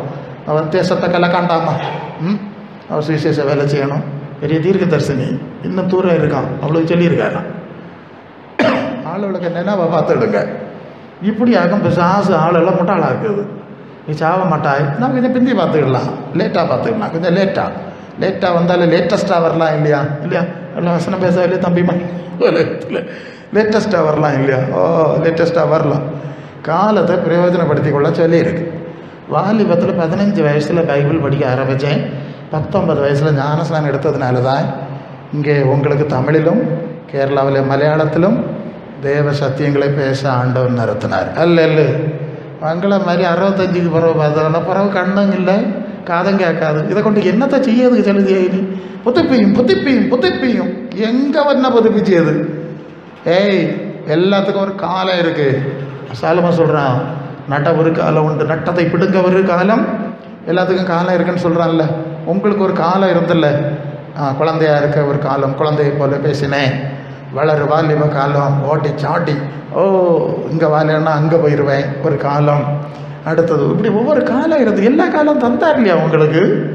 நல்ல காலங்களை தந்து, உங்களுக்கு சுவிசேஷம் தந்து, பல காரியத்தை சொல்லி தந்து, எத்தனை காலம், எத்தனை சந்தர்ப்பம், எல்லாத்தையும் தூக்கி தூர போட்டுட்டு இந்த மாயாபுரிக்கு சேவை செய்ய போயிட்டு இவன் நடக்க முடியாது பெருசுங்க, இனி சர்க்கத்துக்கு வேணும். கொள்ளாமா இவன் எல்லாம் போச்சு. சாத்தான் என்ன செஞ்சுட்டான் தெரியுமா? ஒரு கட்டத்தில் சொல்லுவான், நீ இனி போறியா, கண்ணெல்லாம் குழி விழுந்தாச்சு, பல்லெல்லாம் விழுந்தாச்சு, ஒன்றை வச்சு இனி எனக்கு படம் காட்ட முடியாது, போ. இந்த சினிமாக்காரிகளுக்கு படம் கொடுக்க மாதிரி அந்த குறிப்பிட்ட வயசில் தான் இனி அம்மாவாக நடிக்குதியா, பாட்டியாக நடிக்குதியா, அடுத்த சொல்லுவான். சொல்லிட்டு இனி ஒன்றை கொண்டு உதவாது. அதுக்கும் கொஞ்சம் சில தகுதி இருந்தால் தான் செய்வானுவேன், இல்லைன்னா செய்ய மாட்டானுவேன். இது மாதிரி சாத்தான், இனி போறியா, எல்லாம் சொல்லியாச்சு. அது பரவாயில்ல, இனி அந்த ஏசப்பன் பொன்னப்பன் தான் வேணாம், தங்கப்பன் செல்லப்பன் கிட்ட எல்லாம் இழந்து அப்போ இருந்ததெல்லாம் சாத்தானுக்கு கொடுத்தாச்சு, மாயாபிரிக்கு கொடுத்தாச்சு. அப்படி தானே எல்லாம் கொடுத்துட்டு கடைசி காலத்தில் வந்தான் பிரசங்க, வந்தியாளா இனி இவளை எலியா ஆக்குவார் ஆண்டவர். கொள்ளாமா எலியா ஆக்கணும், அக்கனி இறக்கணும், புதுப்பிக்கணும். எங்கே புதுப்பிச்சது? போய் சேருக்குள்ள இடத்த பாரு. இனி இருக்கு சமயத்து ஆண்டவர் எப்படியாவது ஒரு மூலையிலையாவது இடம் தரணும். வேற ஒன்றை கொண்டு ஒன்றும் செய்ய முடியாது, நீ பார்க்கவே வேண்டாம், அது நடக்காது. நாங்கள் எத்தனையோ காரியத்தை சொல்ல முடியும். அந்தந்த காலம் நாங்கள் ஊழியத்துக்கு அழைக்கப்படுவதெல்லாம் நிறைய பார்ப்போம். சிலரை முன்குறிக்கிறார். எரேமியாவிட்ட சொல்கிறார், தாயின் கருவில் உருவாகும் முன்னே உன்னை அதான் பாய்ந்து நீ கிளவான பிறகு தெரிஞ்சு கொண்டேங்கண்ணா. என்ன கதை இது? ஏசுநாதர் அப்படியே தெரிந்து கொள்கிறார். பெரும்பாலும் ஊழியத்துக்கு அழைக்கப்படுகிறவர்களுக்கு அழைப்பெல்லாம் சின்ன வயசுலேயே வந்துடுது. பிறகு ஆண்டவர் அவர்கள் அந்த பாதையில் நடத்தி பக்குவப்படுத்தி அந்த வேலையில் கொண்டு உட்கார வைக்கார். எல்லாம் இழந்து முடிஞ்சு வந்த பிறகு பெரிய அளவில் செய்ய முடியாது. ஏதோ அவள் துண்டு பிரதி கொடுக்குதியா, இது நடந்து துண்டு பிரதி கொடுத்துட்டு உனக்கு கும்பிடுந்தான், அவள் சொன்ன பார்க்காண்டான். அதுக்கு என்ன செய்யுது? கடந்த நாளில் நான் ஒரு சபையில் செய்தி சொன்னேன். அந்த சபையினுடைய மாஸ்டர் ரொம்ப மோஸ்ட் சீனியர், 80க்கு மேலே வயசு. அவர் சொன்னார், நான் ரொம்ப ஜூனியர், வயசில் பெரியவன், ஆனால் ஆவிக்குரிய அனுபவத்தில் சின்னவன். ஏன்னா நான் உலக சூழ்நிலையில் வேலையெல்லாம் பார்த்துட்டு கொஞ்சம் லேட்டாக வந்தேன். அதனால தான் வேறு ஆவிக்குரிய ஆழமான காரியங்களை போதிக்கிறதுக்கு இந்த மாதிரி என்ன கூப்பிட்டுருந்தார் இல்லையா, அதை அறிமுகப்படுத்தினார். அந்த மாதிரி பாஸ்டர் மாதிரி நான் பயன்படுத்துகிறேன். ஏன்? எனக்கு வயசு தான் பெருசு, ஆவிக்குரிய அனுபவத்தில் அவங்கிற அளவுக்கு எனக்கு ஒன்றும் இல்லை. அல்ல இல்லையோ, அது உண்மை, அது குறையா சொல்லலை, ஒரு இயல்பாக சொன்னார். அப்போ ஒன்றும் புரியணும், காலம் எல்லாம் பொய்யாச்சு, வயசு போயாச்சு, நீ ஒன்றும் இந்த உலகத்தில் சாதிக்க போகிறது கிடையாது. நித்திய ஜீவன், பரலோக ராஜ்யம், தேவ சித்தம். ஒவ்வொரு நாளும் நாட்கள், கடந்த நாளில் பாச சொன்னார்ல, எங்கள் நாட்களை எண்ணும் அறிவை எங்களுக்கு. ஆமாம், 80 நாளே 29,200 நாள் தான் உண்டு இல்லையா? அப்போ உங்கள் வயசை கழிச்சா இனி மிச்சம் இருக்கனால உத்தேசமாக தான் பார்த்துக்கிடணும். பார்த்து நடந்துக்கிட்டால் நல்லது. இங்கே எந்த சபைக்கு போனாலும் சரி, அதான் ஞானமுள்ள இருதயம். அது மோசையினுடைய ஜபம் இல்லையா? 90 சங்கீதம். நாங்கள் ஞான இருதயம். அப்போ ஞானம் எங்கே வருது? நாம் எத்தனை நாள் இருப்போம்ங்கிற உணர்வு கூட இல்லாதவர்கள் ஞானிகளா? அவன் என்னத்தை படித்தானே இல்லையா? விளைந்து போகிற மிருகங்களை பப்பா இருக்கிறான்னு பார்த்துட்டோம். கொஞ்சம் புத்தியாக நடந்துக்கணும். ஆகவே நம்முடைய உயிரை தன்னுடைய கையில் வைத்திருக்கிற தேவனுக்கு பயப்படணுமா வேண்டாமா? எங்களுக்கு பயப்பட வேண்டாம், நாங்கள் ஒன்று மனுஷர் தான். அவருக்கு பயப்படணும். அவர் சொல்லுறதுக்கு கீழ்ப்படியணுமா வேண்டாமா? கீழ்ப்படிஞ்சால் கொள்ளலாம், இல்லைன்னா இழுத்துருவாயின்னு சொன்னார். பிடிச்சு போச்சு. அவரை ஆராதிக்க வேண்டும். இது ஒன்று தான் நாம் செய்யக்கூடிய புத்திசாலித்தனமான காரியம். அல்ல சரியா? சந்தேகம் இருக்காம்மா? இல்லை, ஒரு ரிஃப்ரெஷ். வசனம் தியானிக்கையில் இதயமகள் ஆறுதலே. வசனம் தியானிக்கையில் இதயமகள் ஆறுதலே. ஆரியோடு நடக்கையிலே தெய்வமாக வழி நடத்தும். ஆரியோடு நடக்கையிலே தெய்வமாக வழி நடத்தும். ஆகியமை திரசித்தம்போ நடத்திடுவே. உயவகை களிமண்ணா அகதினமே வனைந்திடும். குயவகை களிமண்ணா அகதினமே. ஹல்லேலூயா, ஹல்லேலூயா, ஹல்லேலூயா. அப்போ ஆவி என்ற உயிரை நாம் பார்த்துட்டோம். இப்போ 2வது பகுதி உடல். ஆதியாகமம் 2:7 தேவன் மண்ணினால வடிவத்தை, இந்த சரீரத்தை என்னத்தினால உண்டு பண்ணினார்? மண்ணினால உண்டு பண்ணினார் என்று வாசிக்கிறோம். நீங்கள் மருத்துவ விஞ்ஞானிகள், மெடிக்கல் சயின்டிஸ்ட்ஸ், அவங்கள்ட்ட கேட்டால் அவங்க என்ன சொல்கிறாங்கன்னா, இந்த மண்ணில் என்னெல்லாம் பொருட்கள் இருக்குதோ, அது காப்பர், அயனு அப்படிலாம் சொல்கிறாங்கல்ல, இந்த மண்ணில் இருக்கிற பொருட்கள் தான் இந்த உடலில் இருக்கிறது. அதனால தான் மண்ணிலிருந்து கிடைக்கக்கூடிய விளைவுகளால் இந்த உடல் போஷிக்கப்படுது. அது மண்ணிலிருந்து கிழங்காக இருக்கலாம், மாங்காவாக இருக்கலாம், தேங்காய், எல்லாம் மண்ணிலிருந்து வர்ற விளைவு தானே. அப்புறம் மற்ற சால்ட், காப்பர், அந்த மாதிரி சல்ஃபர், நிறைய உப்புக்கள், ஆர்கானிக், இன்ஆர்கானிக் காம்பவுண்ட்ஸ் எல்லாம் நிறைய பார்க்குறோம். ஸோ இதெல்லாம் மண்ணிலிருந்து எடுக்கப்பட்ட உடல், மண்ணில் உள்ள விஷயந்தான் இதில் இருக்குது. அதனால் மண்ணிலிருந்து உருவாகிற விஷயங்களால் தான் இந்த உடல். ஏன்னா இது ஒன்று தான், இங்கே குறையும் போது அங்கேருந்து எடுத்து அதை நிறைவு செய்ய வேண்டும் என்று சொல்கிறாங்க. மண்ணில் இருக்க தவிர வேறு ஒன்றும் புதுசாக இல்லை. இது முதலாவது புரியணும். அதனால தான் ஆதியாகமம் 3:19 நீ மண்ணிலிருந்து தான் எடுக்கப்பட்டாய், மண்ணுக்கு திரும்புவாய் அப்படின்னு சொல்லிட்டார். நல்லா புரியுங்க. எல்லாருக்கும் சரீரம் அது வெள்ளையாக இருக்கும், சிவப்பாக இருக்கும், அது பல கலரில் இருக்கும், உயரம், கட்டை, கூட்டை, பல ரீதியில் இருக்கும். இதை வச்சு ஒரு தடவை மேன்மை பாராட்டாண்டான். இந்த தோலை உரிச்சாச்சுன்னா எல்லாம் ஒன்று போல தான் இருக்கு. அல்லையோ. ஆகையினாலே சரீர ஆரோக்கியத்தை குறித்தோ, நரத்தை குறித்தோ, அழகை குறித்தோ ஒன்றும் நீங்கள் பார்க்காண்டாம். அது 2 பேதுரு எழுதின அந்த நிருபத்தில் நீங்கள் வாசிக்கும்போது 2ஆம் அதிகாரம் கடைசி வசனமா, 1ஆம் அதிகாரம் கடைசி வசனமா, மாம்சமெல்லாம் புல்லை போல அதன் மகிமை எல்லாம் புல்லின் பூவை போல இருக்கிறது. புல் உலர்ந்தது, பூ உதிர்ந்தது. ஆமாம், 1:24 1 பேதுரு 1:24. ஓகே, மாம்சம் புல்லுன்னா தெரியும் இல்லையா? காலையில் புல் அழகாக முளைச்சிருது, பூ நல்லா இருக்குது. கொஞ்சம் சூரியன் 12 மணிக்கு சூடு அடித்தோடனே 3 மணிக்கு போய் அந்த புல்லை பாருங்கள், அது ஒரு வாரம் வாடி வதங்கி நிற்கிது. நல்ல தண்ணி இருந்தால் கொஞ்சம் செழிப்பாக தெரியும், வாடி வதங்கிடும். சில நாள் மழை பெய்யலைன்னா பச்சை பசையலாக இருந்ததெல்லாம் எப்படி இருக்கும்? இந்த வைக்கோல் மாதிரி இல்லையா, காஞ்சி கிடக்கும். தீ கொளுத்தி விட்டுருக்காங்க. எப்படி? ஆமாம், பச்சை பசையிலன்னு செழிப்பாக இருந்து மலையில எல்லாம் தீ கொளுத்தி விட்டுருது. அது ஒரு பக்கம் கொளுத்தினா போய்கிட்டே இருக்குது, எல்லாம் காஞ்சில்லையா கிடக்கு. அப்போ இந்த மாம்சம் புல்லை போல தான் இருக்கிறது, புல்லின் போல இருக்கிறதுன்னு சொல்லியிருக்கு. அதனால் இந்த மாம்சத்தை குறித்து மேன்மை பாராட்டுவதோ, இதுக்கு அளவுக்கு அதிகமான முக்கியத்துவம் கொடுக்கவோ கூடாது என்கிறது முதலாவது நாம் புரியணும். இல்லையா? 1 கொரிந்தியர் 15:47 முந்தின மனுஷன் பூமியிலிருந்து உண்டான மண்ணானவன். அதனால் இந்த அறிவு வேணும்.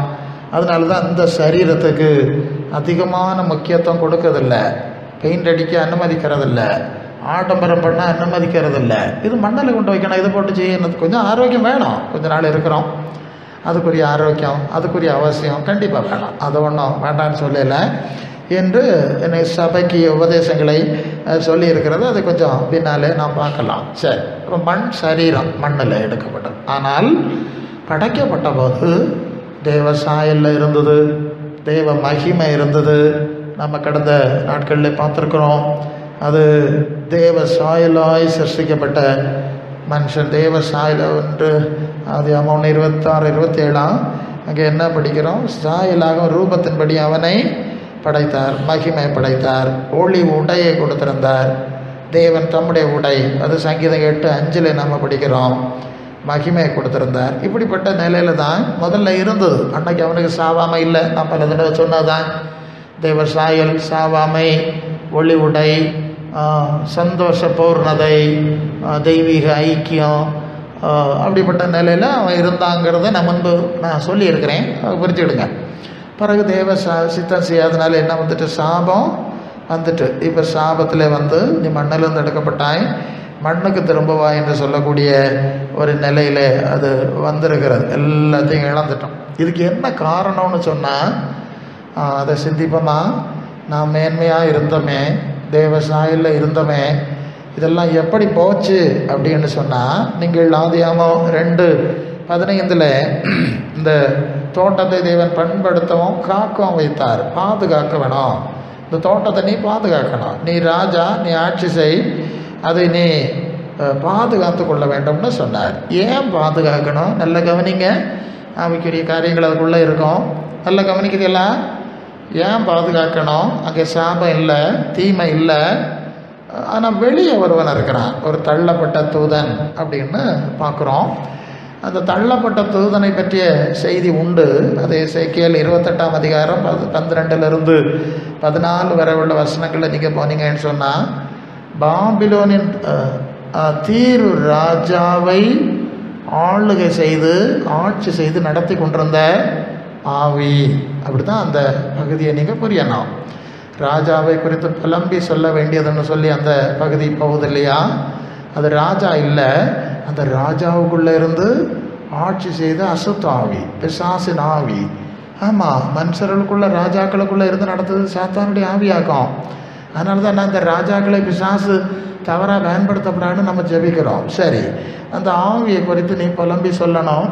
நீ சொல்லியிருக்கு, நீ ஏதேனில் இருந்தவன், உன்னுடைய அலங்காரம் எல்லாம் எப்படி இருந்து எல்லாம் அங்கே வரிசையாக இருக்கிறது. நீ காப்பாற்று இருக்கிறாய், அபிஷேகம் பண்ணப்பட்ட கேரோவுன்னு சொன்னால் தேவ தூதர்களில் கேரோபீன்கள், சேராபீன்கள் எல்லாம் நாங்கள் மற்ற பகுதியில் வாசிக்கிறோம்.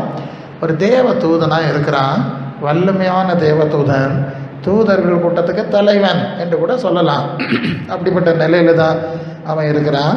அவனுக்குள்ளே ஒரு எண்ணம் வந்ததான். என்ன எண்ணம் வந்ததுன்னு சொன்னால், நான் தேவனுக்கு ஒப்பாவேன். அது ஏசாயா 14ஆம் அதிகாரம் 4ஆம் வசனமாக அங்கே நீங்கள் வரும்போது என்ன படிக்கிறீங்க? ஏசாயா அதுக்கு முந்தின ஓகே, எல்லா வசனம் பார்க்காட்டா, நான் மேகங்களுக்கு மேலாய் உன்னதங்களில் ஏறுவேன், உன்னதமானவருக்கு ஒப்பாவேன் என்றும் நீ உன் இருதயத்திலே சொன்னாயே, ஆனாலும் நீ அகாதமான பாதாளத்தில் தள்ளட்டுவன. போதும். அவன் என்ன சொல்கிறான், நான் தேவனுக்கு ஒப்பாவேன் அப்படின்னு ஒரு எண்ணம் வந்துட்டு தான். அதனால தான் அவன் தள்ளப்பட்டு மகிமை வளர்ந்து இப்போது நான் பிசாசு அப்படின்னு சொல்லக்கூடிய ஒரு நிலைமைக்கு அவன் வந்திருக்கிறான். இது மனிதர்கள் படைக்கப்படுவதற்கு முன்னால் உள்ள காரியம் அல்ல. இல்லையும் ஆமாம், அது 14 இல்லையா? ஆமாம், ஏசாயா 14 ஏசாயா 14 இது மனிதர்கள் படைக்கப்படுவதற்கு கொஞ்சம் ஆழம்தான். இது மனிதர்கள் அப்போ படைக்கலை, அதுக்கு முன்னால் நடந்த சம்பவம். அதன் பிறகு அவர்களை புறக்கணித்து பூமியை புரட்டி போட்டு விட்டார், உருட்டி போட்டுட்டார். இது எவ்வளவு காலம் அப்படி இருந்தது நமக்கு தெரியாது. நீங்கள் ஆதி ஆமத்தில் 1ஆம் அதிகாரத்திலிருந்து படித்தா பூமியை புதுசாக படைத்ததாக அந்த செய்தி இருக்காது. ஏற்கனவே இருந்த பூமியை ஒழுங்குபடுத்துவதாக தான் அது இருக்கும். அது எப்படி? பூமி ஒழுங்கு இல்லாமல் இருந்தது, வறுமையாக இருந்தது, ஆழத்தின் மேல் இருள் இருந்தது, ஆவியானவர் ஜலத்தின் மேல் அசைவாடி கொண்டு, இப்படி தானே பூமி இருந்து ஒழுங்கு இல்லாமல் இருக்கும், தண்ணிக்குள்ளே முங்கிடும். அடுத்தது என்ன பார்க்குறோம்? வெளிச்சம் உண்டாக கிடவுதுன்னு சொன்னார். சரிதானே? வெளிச்சம் லைட்டை போடுங்கப்பா, அப்போ அதுவரை இருட்டு, வெளிச்சம். அடுத்தது வெட்டாந்தரை உண்டாக கிடவுது. சரிதானே? தண்ணிக்குள்ளே இருந்து தான் வெட்டாந்தரம் வெளியே வந்தது. கடல் தண்ணீருக்குள்ளேருந்து அது மேலே வந்து உண்டாகிடுவது. அந்த தண்ணீரை ரெண்டாக பிரிக்கிறார். மேலே வானத்துக்கு மேலே தண்ணி இருக்கான். பார்த்தீங்களா? வயநாட்டில் எவ்வளோ தண்ணி வந்து மேலேயும் தண்ணி இருக்கான். இந்த ரெண்டு தண்ணிக்கு இடையில இடவழி, ஆகாய விரிவு இடையில உண்டாக கிடவுது என்று சொல்லி ஏற்கனவே இருந்தது. அது ஒழுங்கில்லாமல் புரட்டி போடப்பட்டு மீண்டும் புனரமைக்கிற பணிதான் இங்கே நடக்கிறது என்பதை நாம் பார்க்குறோம். சரியா? நல்ல கவனிங்க. இப்போ என்ன புரிஞ்சுங்க? இப்படி இருக்க நிலையில தான் இப்போது இந்த பூமியிலே மனுஷனை படைக்கிறார். முதல்ல தேவதூதன் ஒரு காலம், அது வெளியே இருக்கு. இப்போ மனுஷனை படைக்கும்போது சங்கீதம் 8:5 மனுஷனை தேவதூதர்கள் சற்று சிறியவனாக்கி படைத்தார். தேவதூதர்களுக்கு சமமாக இல்லை, தேவசாயில் படைத்தார். இதுதான் உண்மை. அதுதான் ஆதாம் ஏவாள். அவங்கள்ட்ட தான் தோட்டத்தை கொடுத்து நீங்கள் இங்கே சந்தோஷமாக இருங்க, இது உங்களுக்குள்ள ராஜ்யம்னு கொடுத்துட்டார். இப்போ சொல்லுகிறார், நீ தோட்டத்தை பாதுகாக்கணும். ஏன் பாதுகாக்கணும்? அந்த வசனத்துக்கு தான் வர்றோம். ஏன் பாதுகாக்கணும்? வெளியே வரதான் இருக்கிறான், ஒரு தள்ளப்பட்டவன் இருக்கான் இல்லையா, அவனுக்கு இடம் கொடுக்காத. அப்போ அன்றைக்கும் அவன் ஒரு பாதுகாக்கிற பொறுப்பு இருக்குது. இன்றைக்கு நம்மை பாதுகாக்கிற பொறுப்பு நமக்கு இருக்கு. அல்ல இல்லையோ? எல்லா காவலோடும் உன் இருதயத்தை காத்துக்கொள்ளு. ஒரு வசனம் இருக்குல்ல? ஆமாம், சிலது இடையில வரும். உன் இருதயத்தை காத்துக்கொள்ளு, உங்கள் பொறுமையினாலே உங்கள் ஆத்துமாக்களை காத்துக்கொள்ளுங்க, ஆண்டவர் சொன்ன வார்த்தை. அல்ல இல்லை? அப்போ நாமே பாதுகாக்க வேண்டிய பொறுப்பு நம்மிடத்தில் இருக்கிறது. அந்த உலகம் பாதுகாக்காது, அது சாத்தானுங்க கையில் இருக்கும். ஒன்று அழிக்கிறதுக்கு தான் தேடும். மற்ற மனிதர்களை நம்ம பாதுகாத்து கொள்ள மாட்டார்கள். ஓரளவு பெற்றோர் நினைச்சாலும் பிள்ளைகளை பாதுகாக்க முடியலை. அப்போ நம்ம பாதுகாக்க பொறுப்பு நம்மிடத்தில் இருக்குது. அதை புரிஞ்சுக்க. அந்த ஏதேன் தோட்டத்தை பாதுகாக்கிற பொறுப்பு அன்னைக்கு ஆதாம் ஏவாள்கிட்ட நீங்கள் பாதுகாத்துக்கிடுங்கன்னு சொல்லி கொடுத்துட்டு போயிட்டார். இன்றைக்கு நாம் நம்மை பாதுகாக்க வேண்டிய ஒரு பொறுப்பு நமக்கு இருக்கிறது. அப்போ வருஷங்காரு, நான் எப்படி என்ன பாதுகாப்பேன்னா, நீ ஆண்டவருடைய பலத்த கரத்துக்குள் அடங்கியிரு. அது பேதுரு நிருபத்தில் அவர் ஏற்ற வேளையில் உங்களை உயர்த்தும்படி அவருடைய பலத்த கரத்துக்குள் அடங்கியிருங்கள். அப்போ அவருக்குள் அடங்கி இருங்கள், அவருடைய சத்தியத்தின்படி அடங்கி இருங்கள், அவருடைய ஆவியானவருடைய ஆளுகைக்குள்ள அடங்கி இருங்கள். அல்ல இல்லையா? உனக்கு தான் தெரியுது, நான் வாழ்ந்துவிட மாட்டேன், விழுங்கி படுவான், உலங்க விழுங்கி படுவோன்னு உனக்கு தெரியுது இல்லையா? அப்போ என்ன செய்யணும்? நீ நேரம் ஆண்டவர்கிட்ட வந்து அவருக்கு பலத்த கரத்தில் அடங்கி இருக்கணும் இல்லையா? அதுதானே எப்போதும் சொல்லுகிறோம். நீ அவருடைய சமூகத்துக்கு வந்துரு, அவருடைய வசனத்தை தியானித்து கொண்டு அவருடைய வல்லமையை தரித்து கொள்ளு, ஆவியானவருடைய நடத்தலுக்கு ஏற்ப நடந்து கொள்ளு. இது ஏன் உங்களுக்கு சொல்லணும்னு சொன்ன, நீங்கள் அடங்கி இருக்க வேண்டும். 5ஆம் அதிகாரத்தில் 1 பேதுரு 5ஆம் அதிகாரத்தில் 6 சரிதானே? அங்கே இருக்குது, நீங்கள் உயர்த்தும்படி பலத்த கரம். அப்போ எனக்கு முடியாதுன்னா அவருடைய கரத்தில் வந்துரு, அடங்கிடு. ஓடிட்டு நடக்காத, சுற்றிட்டு நடக்காத, வண்டிக்காரன் எடுத்துகிட்டு ஓடாத. கர்த்தருடைய பாதத்தில் இந்த மரியாள் தன்னை விட்டு விடுபடாத நல்ல பங்கை தெரிந்து கொண்டு அடங்கி இருக்கிறாள். சரியா? அடங்கி அமைதியாக இருக்கா. மற்றவ அந்த வேலை செய்யணும், அந்த வேலை செய்யணும், இதை சாப்பாடு கொடுக்கணும்லாம் கவலைப்படுகிறேன். ஆனால் மரியாள் இல்லை, கர்த்தருடைய பாதத்தில் அமைதியாக இருக்கா. அல்ல இல்லை, எல்லா ப்ராப்ளத்துக்கும் பரிகாரம் இங்கே இருக்குது, பாதுகாப்பு இங்கே இருக்குது, விடுதலை இங்கே இருக்குது. யோவான் 10:27-28 என் ஆடுகள் என் சத்தத்துக்கு செவி கொடுக்கிறது, அவை எனக்கு பின் செல்லுகிறது, நான் அவைகளை அறிந்திருக்கிறேன், அவைகளை ஒருவனை என் கையிலிருந்து பறித்து கொள்ள மாட்டான். யோவான் 10:27-28 வசனங்கள் நிறைய இருக்கும். சில வேளை வாசிக்கிறதுக்கு உங்களுக்கு எனக்கு செய்தி சொல்லணுமே நிறைய வரும். அப்போ இயேசு சொல்லுறாரு, என் வசனத்தை கேட்டு எனக்கு பின்ன நடக்கிறவங்கள தான் என் கையில் வச்சுருக்கேன். இப்போ அடுத்த விஷயம் பாரு, அல்லேலூயா. ஆண்டவருடைய கரத்தில் அடங்கி இருக்கிற அனுபவம் உங்களுக்கு இருக்கா? பாரத சொல்லணும். நீங்கள் ஏதோ ஒரு சபையோட சங்கத்தோட மதத்தோட ஐக்கியத்தில் இருக்கிறதை குறித்து நான் பேச முடியாது. நீங்கள் 1 யோவான் 1:3 எங்களுடைய ஐக்கியம் பிதாவோடும் அவருடைய குமாரனா இயேசு கிறிஸ்துவோடும் இருக்கிறது. தேவனோடு ஆண்டவரோட ஐக்கியத்தில் இருக்குது எல்லாம்.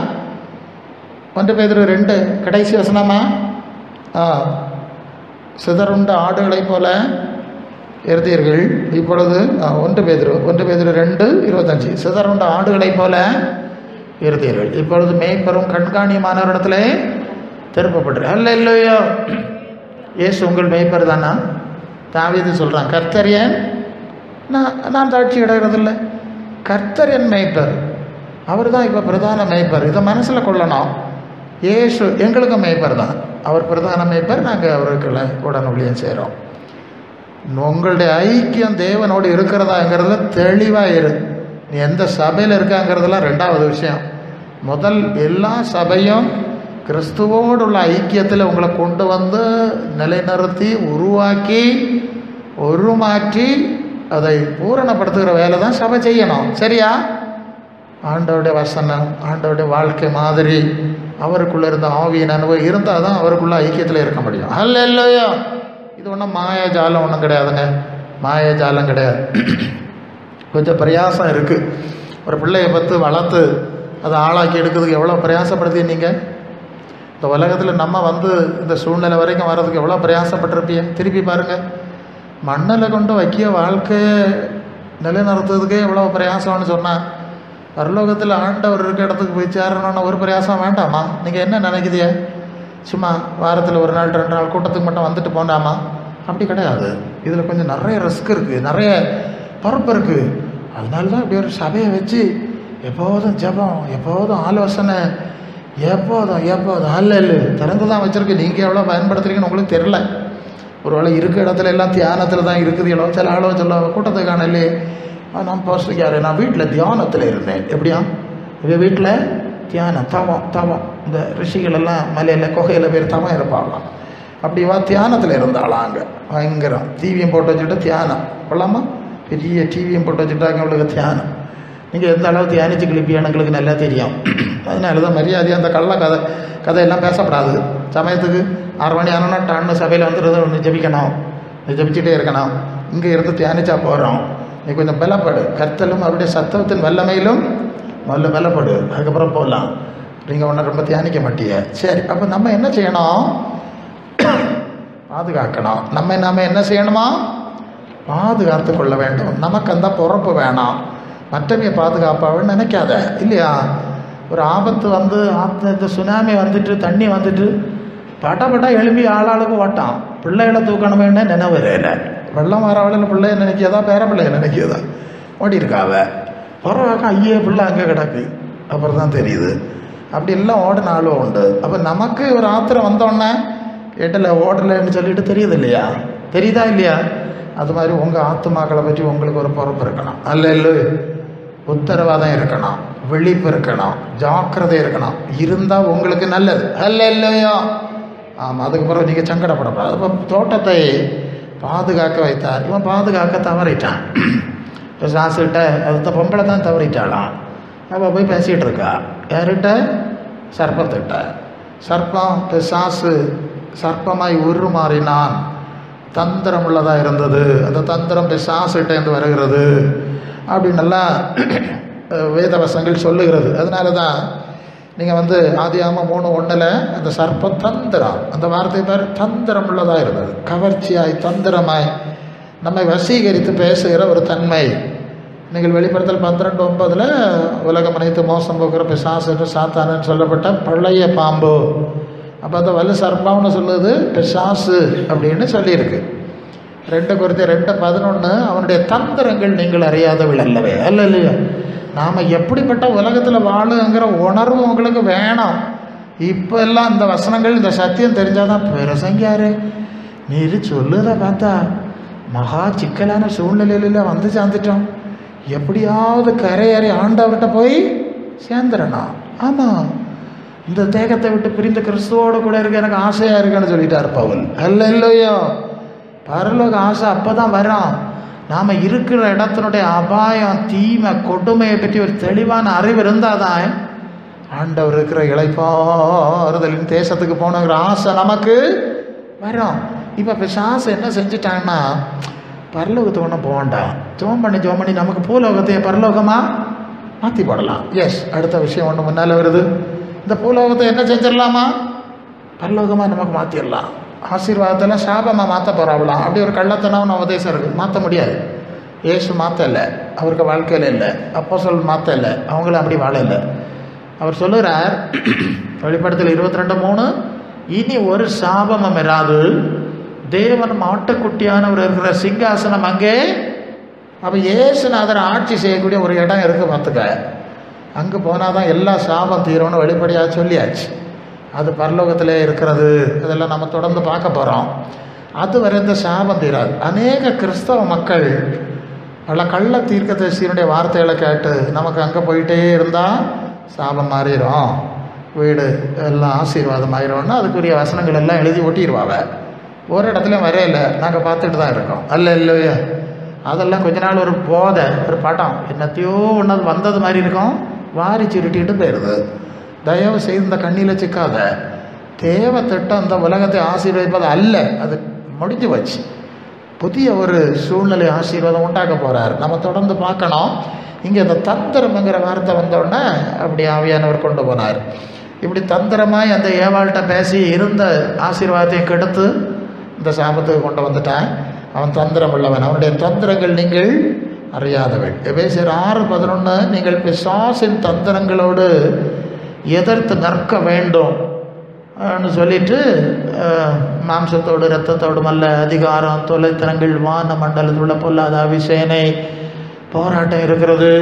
அதனால் தேவனுடைய சர்வ ஆயுத வர்க்கத்தை தரித்து கொள்ளுங்கள். ஒரு யுத்த களம் தான் இல்லையா? எல்லாம் வச்சிருக்கணும், எல்லா ஆயுதங்களும் இருக்கணும். ஒரு யுத்த களத்தில் நிற்கிறோம். நீங்கள் இது இளைப்பாறுகிற காலம் அல்ல.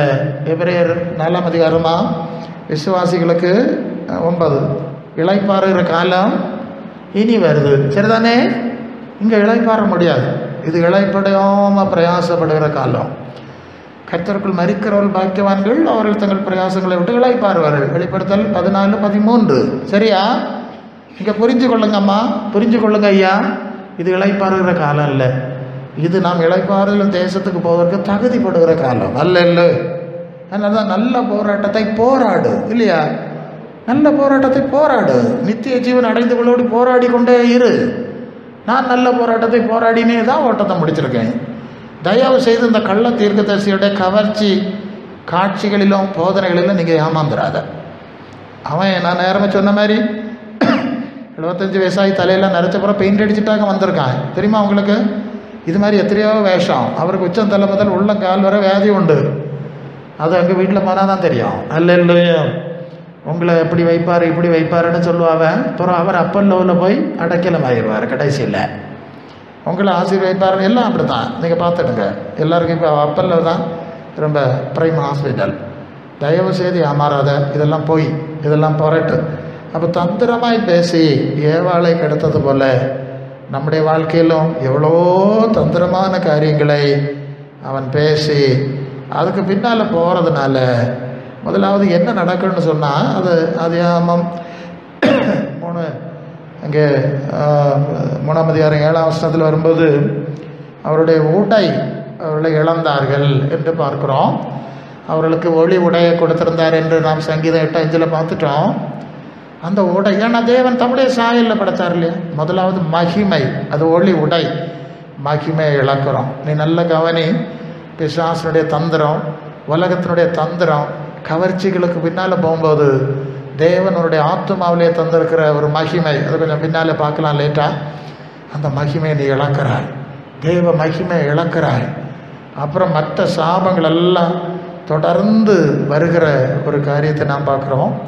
எல்லா சாபங்களும் மண்ணிலிருந்து எடுக்கப்பட்டாய், மண்ணுக்கு திரும்பாய் என்ற அளவுக்கு முடிந்து விட்டது. ஆக பிசாசின் தந்திரங்களை, உலகத்தின் தந்திரங்களை, கள்ள தீர்க்கதரிசிகளின் தந்திரங்களை புரிஞ்சு கொள்ளுங்க. இப்போ பிசாசுன்னு சொன்னால் அதை பிசாசுன்னு சொல்லுவதை விட கள்ள தீர்க்கதரிசின்னு சொல்லுவது தான் சரியாயிருக்கு.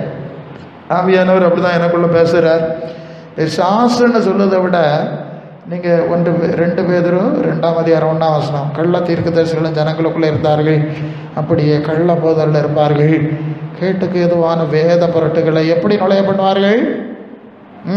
தந்திரமாய். சரியா? 2 பேதுரு 2:1 எப்படி நுழைய பண்ணுவார்களாம்? தந்திரமாய் நுழைய பண்ணி கிரயத்து கொண்ட ஆண்டவருடைய மாதிரிகளை எல்லாம் மறுதளித்து தங்களுக்கு தீவிரமான அழிவை ஏற்படுத்தி கொள்வார்கள். அல்லேலூயா. அந்த தந்திரம் வார்த்தை இங்கே வருதுன்னு பார்த்தீங்களா?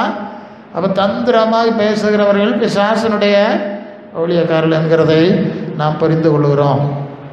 எல்லா மகிமையை இழந்து, சாபங்களை இழந்து போகத்தக்கதாய் நம்மை அப்படியே அது வீழ்த்தி விடுகிறது, நம்முடைய நிலையிலிருந்து வீழ்த்தி விடுகிறது என்பதை நாம் முதலாவது புரிந்து கொள்ள வேண்டும். சரி, இது ஆதாம் ஏவாளுக்கு சம்பவிச்சதில்லை, நமக்கும் சம்பவிச்சது. ரோமர் 3:23 எல்லா மனிதரும் பாவம் செய்து தேவ மகிமையை இழந்தார்கள்.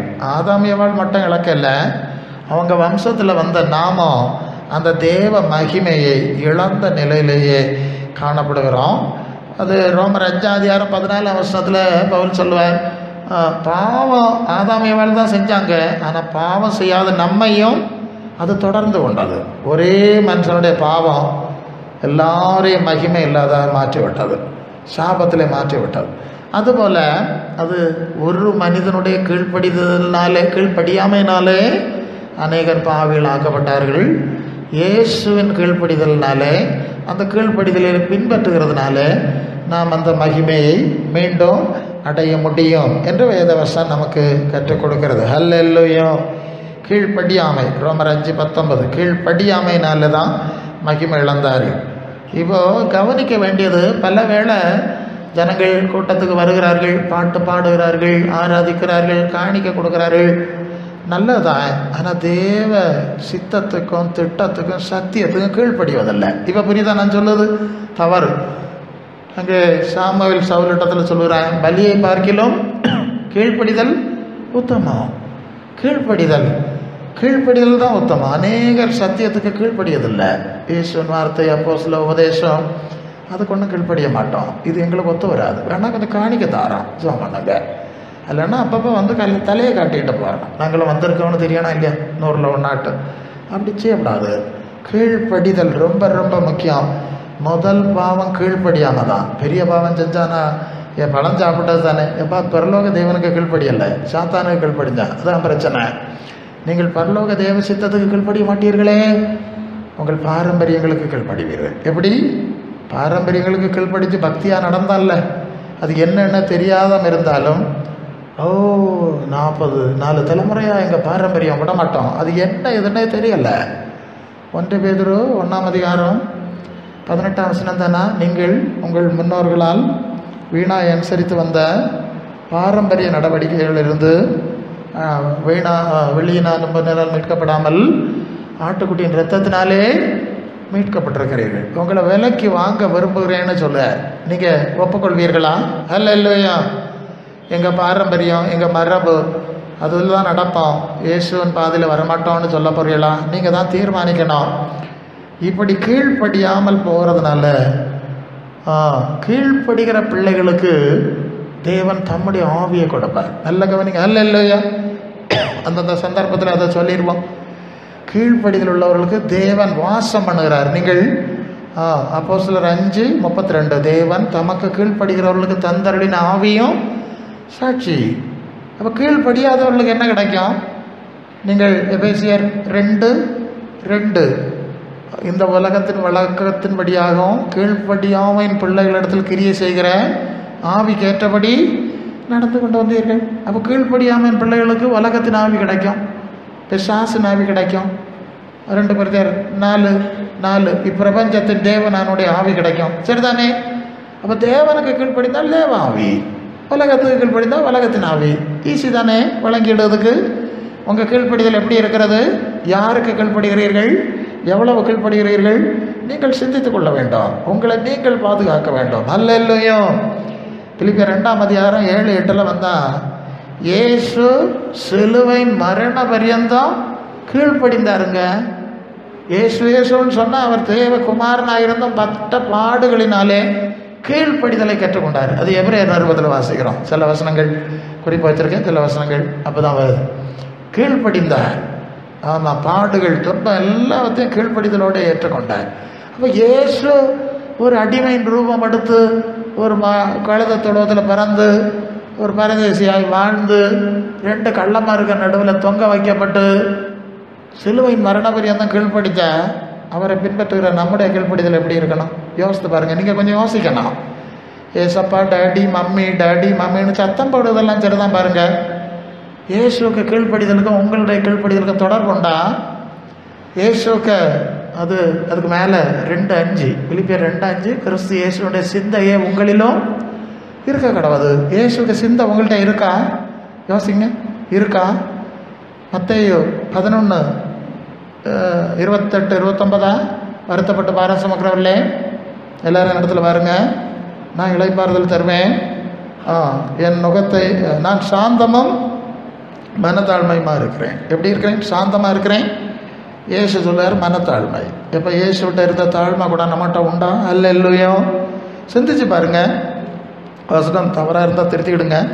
ஓகே, அது ஆமாம் 11:28 தானே. மற்ற தாழ்மை 1ஆம் படி சுவிசேஷத்தினுடைய ஆமாம் பெருமை உள்ளவனுக்கு எதிராக இருக்கிறார், தாழ்மை உள்ளவருக்கு கிருபை அளிக்கிறார். சரியா? உங்கள்கிட்ட இயேசுவன் கிறிஸ்துவன் சிந்தை இருக்கிறதா? கிறிஸ்துவுக்கு ஏற்ற தாழ்மை இருக்கிறதா? அவர் காட்டின மாதிரி சிந்தை இருக்கிறதா? எவ்வளவு இருக்குது? யோசித்து பாருங்கள். யோசிங்க, நல்லா யோசிங்க. அப்போ எவ்வளவு தூரம் நீங்கள் கிறிஸ்துவோட உறவில் இருக்கிறீர்கள் என்கிறது ஓரளவு உங்களுக்கு ஐடியா கிடச்சிடும். பொதுவாக அந்த சபைக்கு வர்ற ஜனங்கள்லாம், ஆண்டவரே நான் பாவியாக்கம், நான் தூசியாக்கம், நான் நாயாக்கம், நரியாக்கம், பேயாக்கம், கந்தையாக்கம் அப்படி தானே சொல்லுவாங்க. நிறைய பேர் அப்படி தான் சொல்லுவாங்க. நான் ஒரு இடத்துல ஒரு ஜபக்கூட்டத்துக்கு போயிருந்தேன். இல்லை அப்போது அது உபவாச ஜபம், அந்த ஜபம் நடந்துகிட்டு இருந்தது. அப்போ அந்த பாஸ்டர் அடிக்கடி ஆண்டவரே பிள்ளைகளை நாய்க்குட்டிகள் நாய்க்குட்டிகள் தின்னுமே அப்படின்னு சொல்லிட்டு இருந்தார். எனக்கு மனசிலாச்சு வேறு எதாவது சொல்லுவாருன்னா நான் இருந்தாலும் அவர் என்ன சொல்லுவாருன்னு கேட்பான். கூட்டம் முடிந்தோன்னு கேட்டேன், என்ன பாஸ்டர் அடிக்கடி மேசையில் இருந்து விட்டும் துண்டுகளை தின்னுமேன்னு சொன்னேன். அவர் சொன்னார், நீங்கள் ஒரு சீனியர் பாஸ்டர், உங்களுக்கு தெரியாதா பாஸ்டர்? இங்கே வந்திருக்கிறதெல்லாம் பிள்ளைகள் கிடையாது, பார்த்துடுங்க. அந்த வசனம் சொல்லுது இல்லையா, பிள்ளைகளின் அப்பத்தை எடுத்து நாய்க்குட்டிகளுக்கு போடுகிறது நல்லதில்லைன்னு சொல்லிட்டார். அப்போ அந்த பொம்பளை உடனே ரோஷத்தில் ஓடி இருந்தா அவ்வளோதான். அவள் தாழ்த்திட்டான். உண்மை தானே, மெய்தானே ஆண்டவரே, நான் நாய் தான், என்ன நாயின்னு சொன்னீர், இதில் பிரச்சனை இல்லை, ஓகே உள்ளன்னு சொன்னீர். இந்த நாய்க்குட்டிகளுக்கு இந்த பிள்ளைகளுக்கு தின்னு அவ்வளோ துண்டு தரப்படாதா? சரி, உன் விசுவாசம் பெறுது, தாழ்மை பெறுதுன்னு கொடுத்து விட்டுட்டார். அப்போ இப்படியாக அநேகரை நான் நாயாக்கம், நரியாக்கம், பேயாக்கம், தூசியாக்கம், திரும்பாக்கம், அடிமையாக்கம்னு எல்லாம் சொல்லிக்கிட்டு வரவலாம். அதை அந்த பாஸ்டர் கண்டுபிடிச்சி வச்சுருக்காரு. இப்போ இவையெல்லாம் தேவை பிள்ளைகள், உங்களுடைய பிள்ளைகள் வந்திருக்கிறார்கள், அவங்க கேட்குறதெல்லாம் கொடுங்கன்னா இப்போ ஆண்டவருக்கு கோவம் வரும். என்னடா இது பிள்ளையா? அவருக்கு கோவம் வந்துடக்கூடாது. அதுக்கு பயந்தாக்கம் பிரசங்கியார். இப்போ ஆண்டவர் ஓடிடக்கூடாது. இல்லை நாய் தான், நரி தான், பேய் தான் அப்படின்னாக்கும் அவர் அப்படி கொண்டு போகிறாரு. அப்படி தானே? நீங்களாம் அப்படி தான் வாரியலோ? எத்தனை வருஷமாக எப்படி வாரிய? நான் நாட்டை இருப்பார், சர்வலோகாதிபா நமஸ்காரம் பாட்டு எழுதுன சிஎஸ்ஐ நாட்டை இருப்பார். அங்கே ஒரு வழக்கம் உண்டு. 2 பேர் ஜோம் பண்ண போகிறாங்களாம். ஒருத்தன் பரிசெயன், நான் அப்படி இருக்கிறேன், இப்படி இருக்கிறேன், உபவாசிக்கிறேன், காணிக்கை கொடுக்குறேன்லாம் சொல்லிட்டான். பின்னால் ஒரு பாவி இருக்கிறான், அவனை போல இல்லை. பின்னால் நிற்கவன் என்ன சொல்கிறான்? மார்பில் அடித்துக்கொண்டு பாவியாகி என் மேல் கிருபை ஆயிடுவான்னு மார்பில் அடிச்சுட்டு ஜோம் பண்ணால் அவனே நீதிவானாக்கப்பட்டவனாய் வீட்டுக்கு போனான். இதுதான் அந்த பகுதி. அது ஆண்டவர் சொன்ன செய்தி அங்கே இருக்கிறது. தன்னை உயர்த்துகிறவன் தாழ்த்தப்படுவான், தாழ்த்துகிறவன் இதுக்கு தான் அதை சொன்னார். அவி அதை தப்பாக திசை திருப்பி, அப்போ இப்படி ஒன்றும் கற்பனையோ நியாயங்களோ உபதேசங்களோ ஒன்றும் வேண்டாம். என்ன செய்யணும்? பாவியை என் மேல் கிருபையாரும் நெஞ்சில் அடிச்சுக்கிட்டே இருந்தால் பரலோகத்துக்கு போயிடலான்னு ஒரு உபதேசத்தை உருவாக்கி வச்சுட்டு சிலுவை கல்லானும் கள்ளியெல்லாம் பரலோகத்துக்கு போகிறா விட கொண்ட முடிப்பாவ கொள்ளம்மா, இப்படி பரலோக ராஜ்யத்தை கள்ளமாக இருக்க ராஜ்யமாக கொண்ட முடிப்பாவ அப்படி நினைக்கப்படாது. முதல்ல வந்த வேலை பாவியாக வந்தோம், வந்து வருஷம் எத்தராச்சு, இனி என்னைக்கும் பாவியா, என்னைக்கும் நரியா, நெறினானது தந்துடும் அல்ல இல்லையா? ஆமாம். இங்கே வந்தோன்னா டேடின்னு சொல்லிக்கிடணும், அங்கே போனோன்னா மாயாபுரியிலுக்கு வேஷத்துக்கும் போனோம், இது நரித்தனம் தானே சரியா? இங்கே வந்தோன்னா வெள்ளையும் கட்டிட்டு பாவம் போல நின்றுக்கிடணும், அங்கே போனால் அப்படியெல்லாம் போக முடியாது பாருங்க. நமக்கு மனசில் ஒரு கீழ்ப்படிதல் வேணும். ஆண்டவர் நமக்கு கீழ்ப்படிதலை நம்மிடத்தில் எதிர்பார்க்கிறார் என்பதை நீங்கள் அறிந்து கொள்ள வேண்டும். அல்லேலூயா. யோவான் 8:12 என்னை பின்பற்றுகிறவன் ஜீவ ஒளியை அடைந்திருப்பான், என்னை பின்பற்றுகிறவன் தான் அடைவான். இப்படி நாய் பேயின்னு சொல்லிட்டு போகிறவன் அடைய மாட்டான்னு சொல்லிட்டார். யோவான் 1:9 எந்த மனுஷனையும் பிரகாசிப்பிக்கிற ஜீவதேவ ஒளி. அப்போ இயேசுவன் பின்னால் போனாதான் இந்த வெளிச்சத்தின் அனுபவங்கள் நமக்கு உண்டாகுங்கிறதை நீங்கள் மறந்து போகக்கூடாது. அல்லல்லோ. அதான் ஸ்ரீசத்துவத்தின் அனுபவம். நான் கடந்த நாளில் சொல்லியிருப்பேனே, நீங்கள் புறப்பட்ட போய் சகல ஜாதியும் ஸ்ரீசராக்கணுமா பக்தராக்கணுமா? ஸ்ரீசரன்னு சொன்னால் அவர் சொன்ன உபதேசம் மாதிரியில் நடக்கிற அனுபவமாக்கும். அதான் இயேசுவை பின்பற்றுவது, அவருடைய கீழ்ப்படிதலை பின்பற்றுவது, அவருடைய தாழ்மையை பின்பற்றுவது. இப்படி தான் நீங்கள் எந்த அளவு இயேசுவனுடைய பிள்ளை அவர் கூட தகுதி உள்ளவனாக இருக்கிறேன்னு நீங்கள் பார்த்துக்கிடணும். சரிதானே? அல்லேலூயா. ஆழ்கடலில் அல்லைகளினால் அசையும் போது எல்லாழ்கடலில் அலைகளினால் அசையும் போது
அப்போ ஆண்டவர் அனுதினம் நம்ம வனையணும் இல்லையா?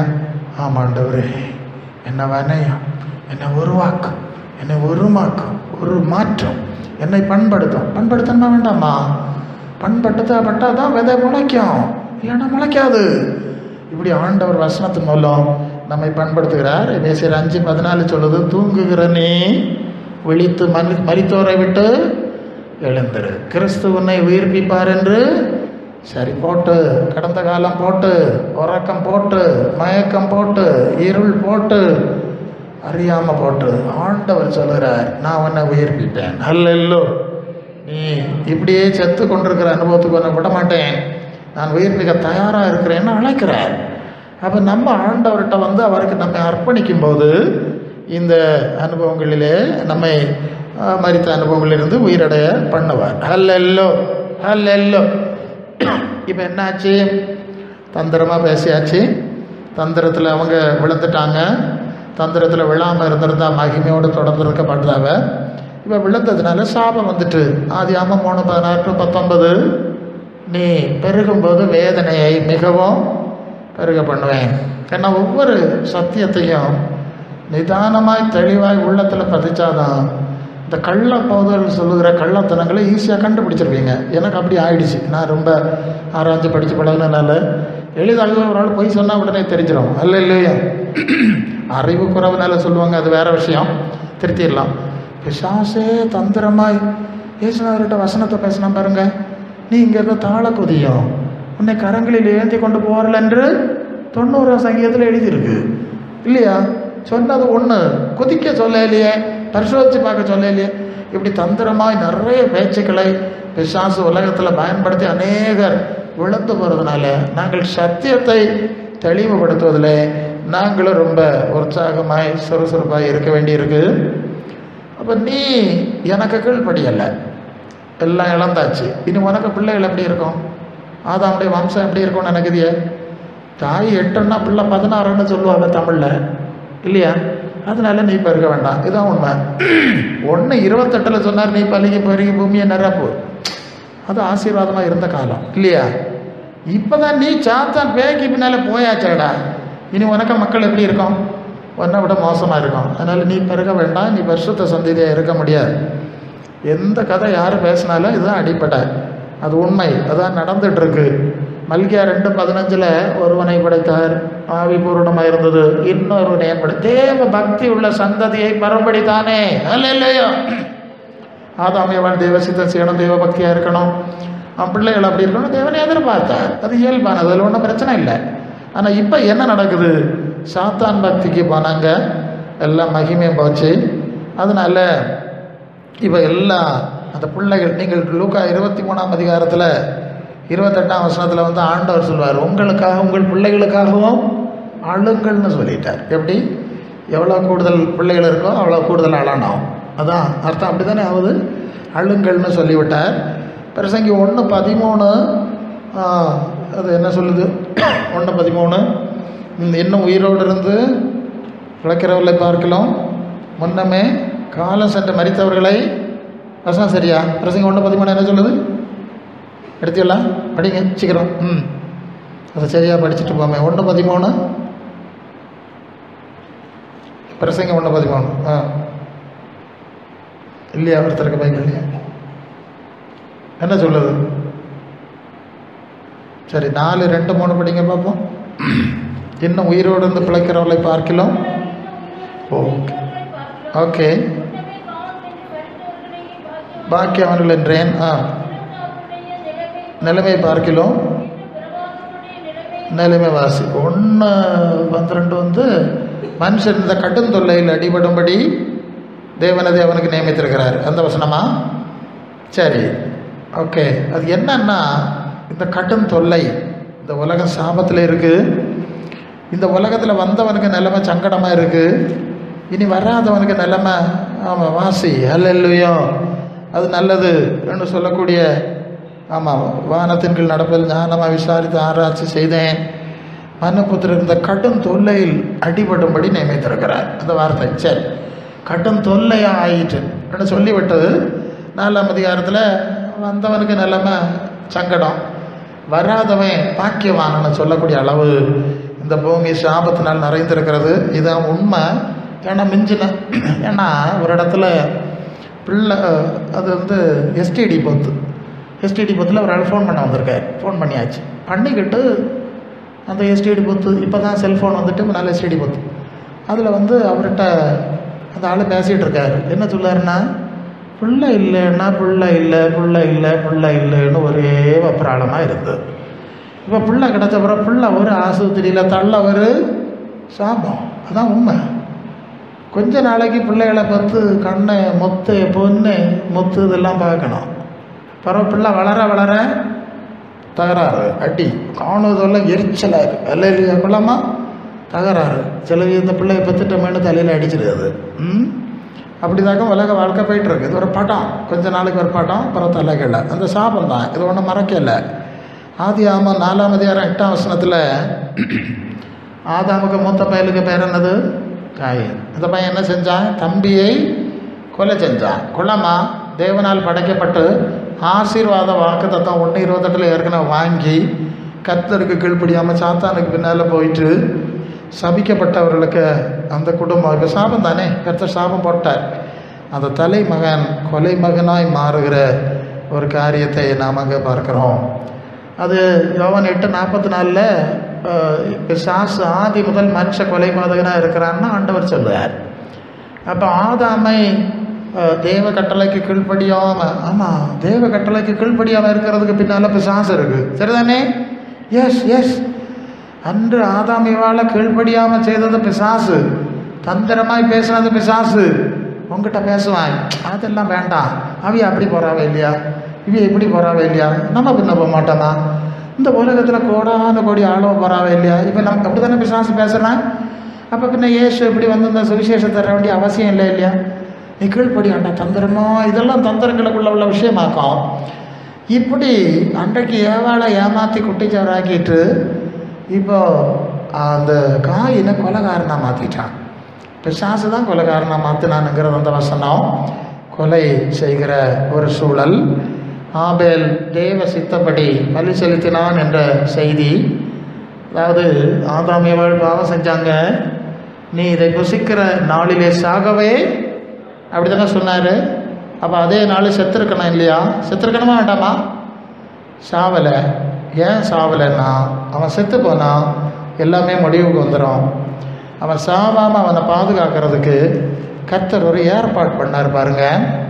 ஆதியாகமம் 3ஆம் அதிகாரத்தில் நாம் அதை பார்த்தாச்சுன்னா, தேவன் 21 தோல் அவன் உடுத்துக்கொள்வரைக்கும் தோல் உடைகளை உண்டு பண்ணி உடுத்தினார். கொஞ்சம் பைபிள் ஸ்டடியாக கலந்து தான் போவோம், அல்ல வசனங்களும் உங்களுக்கு தேவையான செய்தியும் ஆமாம் போகிறது தான் சரி, வேறு கதை நான் பேச முடியாது. இப்போ தோல் உடைன்னா என்னன்னா, ஆதாம் ஏவாள் பாவம் செஞ்சாங்க, இப்போ ஆதாம் சாவ போகிறான், அந்த ஏவா சாவ போகிறான். அது அந்த நாளில் அது சேம் மௌமெண்ட் அல்ல, சேம் டே, அதே நாள். அப்போ இவங்களை சாவாமல் பாதுகாக்கணும்னா தேவன் அங்கே ஒரு ஏற்பாடு செஞ்சார். இந்த ஆதாமுக்கு பதிலாக ஒரு விலங்கை கொல்ல வேண்டும், உயிருக்கு பதில். ஏவாளுக்கு பதிலாக இன்னொரு உயிரை கொல்ல வேண்டும். கொன்று அந்த தோலை எடுத்து இவர்கள் உடையாக அணிந்து கொள்ள வேண்டும். இதுதான் தேவனுடைய திட்டம். முதல் பாவ நிவாரண பலி என்று இதை பின்னாளிலே பஸ்கா பாவ நிவாரண பலி எல்லாம் படையற்பாட்டில் படிக்கிறோம். ஒருத்தன் பாவம் செஞ்சால் விலங்கை கொண்டு வந்து தலையில் மேலே கையை வச்சு அந்த பாவத்தை அதுக்கு சாட்டி அதை கொன்று அதுக்கு ரத்தத்தை வடித்து அதுக்கு தோலை உரித்து அதுக்கு சதை பகுதியை சர்வாங்க தகன பலியாய் கொளுத்தி விட வேண்டும் அப்படின்னு இருக்குது. இதுதான் முதல்ல ஆதாமேவாளுடைய சாவை தடுத்து நிறுத்த தேவன் ஆளுக்கு ஒரு விலங்கை உயிருக்கு உயிர் பதில் கொடுக்கும்படி பலியாக்கி தோல் விடவில்லை உண்டு பண்ணி கொடுத்தினார். அதன் பிறகு எப்பெல்லாம் கர்த்தருடைய சமூகத்துக்கு வரணுமோ அப்பெல்லாம் பாவ நிவாரண பலி செலுத்தி தான் உள்ள வரணும். அல்ல அவர் பரிசுத்தமான தேவன், நம்ம நிலைமை அப்படி இல்லை. ஸோ நம்முடைய ஆசாரியன் அந்த ஆசாரிப்பு கூடாரத்துக்குள்ளே போனோன்னாலும் தனக்காக, பாஸ்டர் சர்ச்சுக்குள்ளே வரணுன்னாலே தனக்காக அந்த காலம் ஒரு பலியை செலுத்தி அந்த ரத்தத்தை எடுத்துக்கிட்டு தான் உள்ளே வரணும், இல்லைன்னா வந்து செத்து போவான். அதுதான் நிலைமை. இப்படி ஆபேல் ஆடுகளில் கொழுமையான விலை கொண்டு வந்து செலுத்துகிறான். அது மற்ற மொழிபெயர்ப்புகளோடு அப்படி இருக்கு. அவன் ஆடு வைக்கிறவன் இருந்து காயின் நிலத்தின் கனிகளை கொண்டு வந்தான்னு இருக்குது. ஆனால் கர்த்தருடைய சமூகத்துக்கு பலி செலுத்தாமல் வரக்கூடாது. அப்போ அவன் என்ன செய்யணும்? இந்த காயின்கிட்ட, ஆமாம், ஆபேல்கிட்ட ஒரு ஆட்டை வாங்கியிருக்கணுமா, கொஞ்சம் மரக்கறியை கொடுத்து ஒரு ஆட்டு கொண்டா கர்த்தருடைய சமூகத்துக்கு போகணும், பலி செலுத்தியிருக்கணும். அவன் அதை செய்யலை. இதுதான் தப்பு. இல்லையா? அது ஹீப்ருவில் நீ சரியானதை செய்திருந்தால் அது அங்கீகரிக்கப்பட்டிருக்கும். நீ சரியானதை செய்யலைன்னா பாவம் வாசப்படியில் படுத்திருக்கோம், அது உன்னோடு போராடும். இனி அடுத்த சமயம் சரியானதை செய் என்ன ஆண்டவர் ஆலோசனை சொல்கிறார். ஆனால் அவன் தன் தவறை திருத்தவில்லை. நல்ல கவனிங்க, அவன் தன் தவறை ஆண்டவர் உணர்த்தியாச்சு, அப்பமாவும் திருத்தி இருக்கலாம்ல, அவன் திருத்தலை. நான் இப்படி தான் இருப்பேன். எப்படி ஆண்டவர் பேசுவார், வசனம் கொடுப்பார், எவ்வளோ ரீதியில் உணர்த்தினாலும் நான் செய்ய மாட்டேன். நான் இப்படி தான் இருப்பேன், நான் இப்படி தான் இருப்பேன். என்ன செய்ய முடியும்? பிறப்பையாக உள்ள யாருன்னா வந்து ஒரு கொலைகாரனா முடிஞ்சு வாழ்க்கை எங்கே முடிஞ்சது? கீழ்ப்படியாதவர்கள், தேவ சித்தம் செய்யாதவர்கள், தேவ நியமத்தை அசட்டை பண்ணுகிறவர்களுக்கு வாழ்க்கை எங்கே முடிஞ்சுன்னு பார்த்துக்க, கொலைகாரனா வந்து வாழ்க்கை முடிஞ்சிடுச்சு. நீதிமானை கொலை செய்கிற ஒரு பெரிய பாவத்தில் வந்து முடிந்து விட்டது என்பதை நான் பார்க்குறோம். எபேசியர் 2:2 அந்த வசனம் படித்தோம். கீழ்ப்படியாமையின் பிள்ளைகளிடத்துல கிரியை செய்கிற ஆகாயத்து அதிகாரம் புரிவுன்னு பார்க்குறோம்ல, அதுதான் காயின் தேவ சித்தத்துக்கு கீழ்ப்படியாததுனால பிசாசு உள்ளே புகுந்தான். யூதாஸ் தேவ சித்தத்துக்கு கீழ்ப்படியாதபடினால இயேசுவோடு கூட இருந்த போதிலும் கர்த்தருடைய பந்தியில் வந்து பிசாசு அவனுக்குள்ளே புகுந்தான். புரியுதா நான் சொல்லுது? நுட்பமான விஷயம், ஆழமான விஷயம் பாருங்க.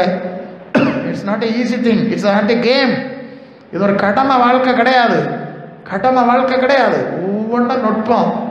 இது நல்ல அர்ப்பணம் உள்ளவங்களுக்கு இவ்வளவு பிரசங்கம் பண்ண வேண்டிய அவசியம் கிடையாது. அல்ல இல்லையா? எது சொன்னாலும் ஓகே. அந்த கொர்நேலியுவின் வீட்டில் அவனுடைய அர்ப்பணத்தை பாருங்க. பிரசங்கம் பண்ணிட்டு இருக்கவளே பரிசுத்த ஆவியானவர் இறங்கியாச்சு. அல்ல இல்லையா? இருதயத்தை பார்க்கிற தேவன் அவர்களுக்கு பரிசுத்த ஆவியை கொடுத்தார் என்று சொல்லி 15:8 அப்போஸ்தலர்ல நாம படிக்கிறோம். உங்களுடைய அர்ப்பணம் சரியா இல்லாததுனால தான் நிறைய விஷயங்களை சொல்லி விளக்கி உங்கள் மனசை சிந்திக்க வச்சு பண்படுத்தி, ஏன்னா அவர் அப்படி சொல்லுவார், இவர் இப்படி சொல்லுவார், நான் 1000 வழியில் கலங்கி குழம்பி வந்துடுதிய. அதுக்காக வேண்டி அதை கொஞ்சம் தெளிவாக போட்டு ஆவிக்குரிய சபையிலையும் அஸ்திவாரத்தை திருத்த வேண்டிய இருக்குது. நிறைய தப்புகள் வந்து போச்சு. அதை ஒரு பிரசங்கத்தினால எங்களால் திருத்த முடியலை. 1ஆம் கிளாஸ்லேருந்தே படைப்பிலிருந்தே பார்த்து இப்படி வந்திருக்கோம். பார்த்துக்க சொல்லி கொண்டு போக வேண்டிய அவசியம் ஏற்படுகிறது. ஆகவே நீங்கள் அதை புரிந்து கொள்ள வேண்டும். அல்ல இல்லையோ? கீழ்ப்படியாமை எந்த அளவு பெரிய தீமையை உண்டாக்குகிறது என்பதை நீங்கள் புரிந்து கொள்ள வேண்டும்.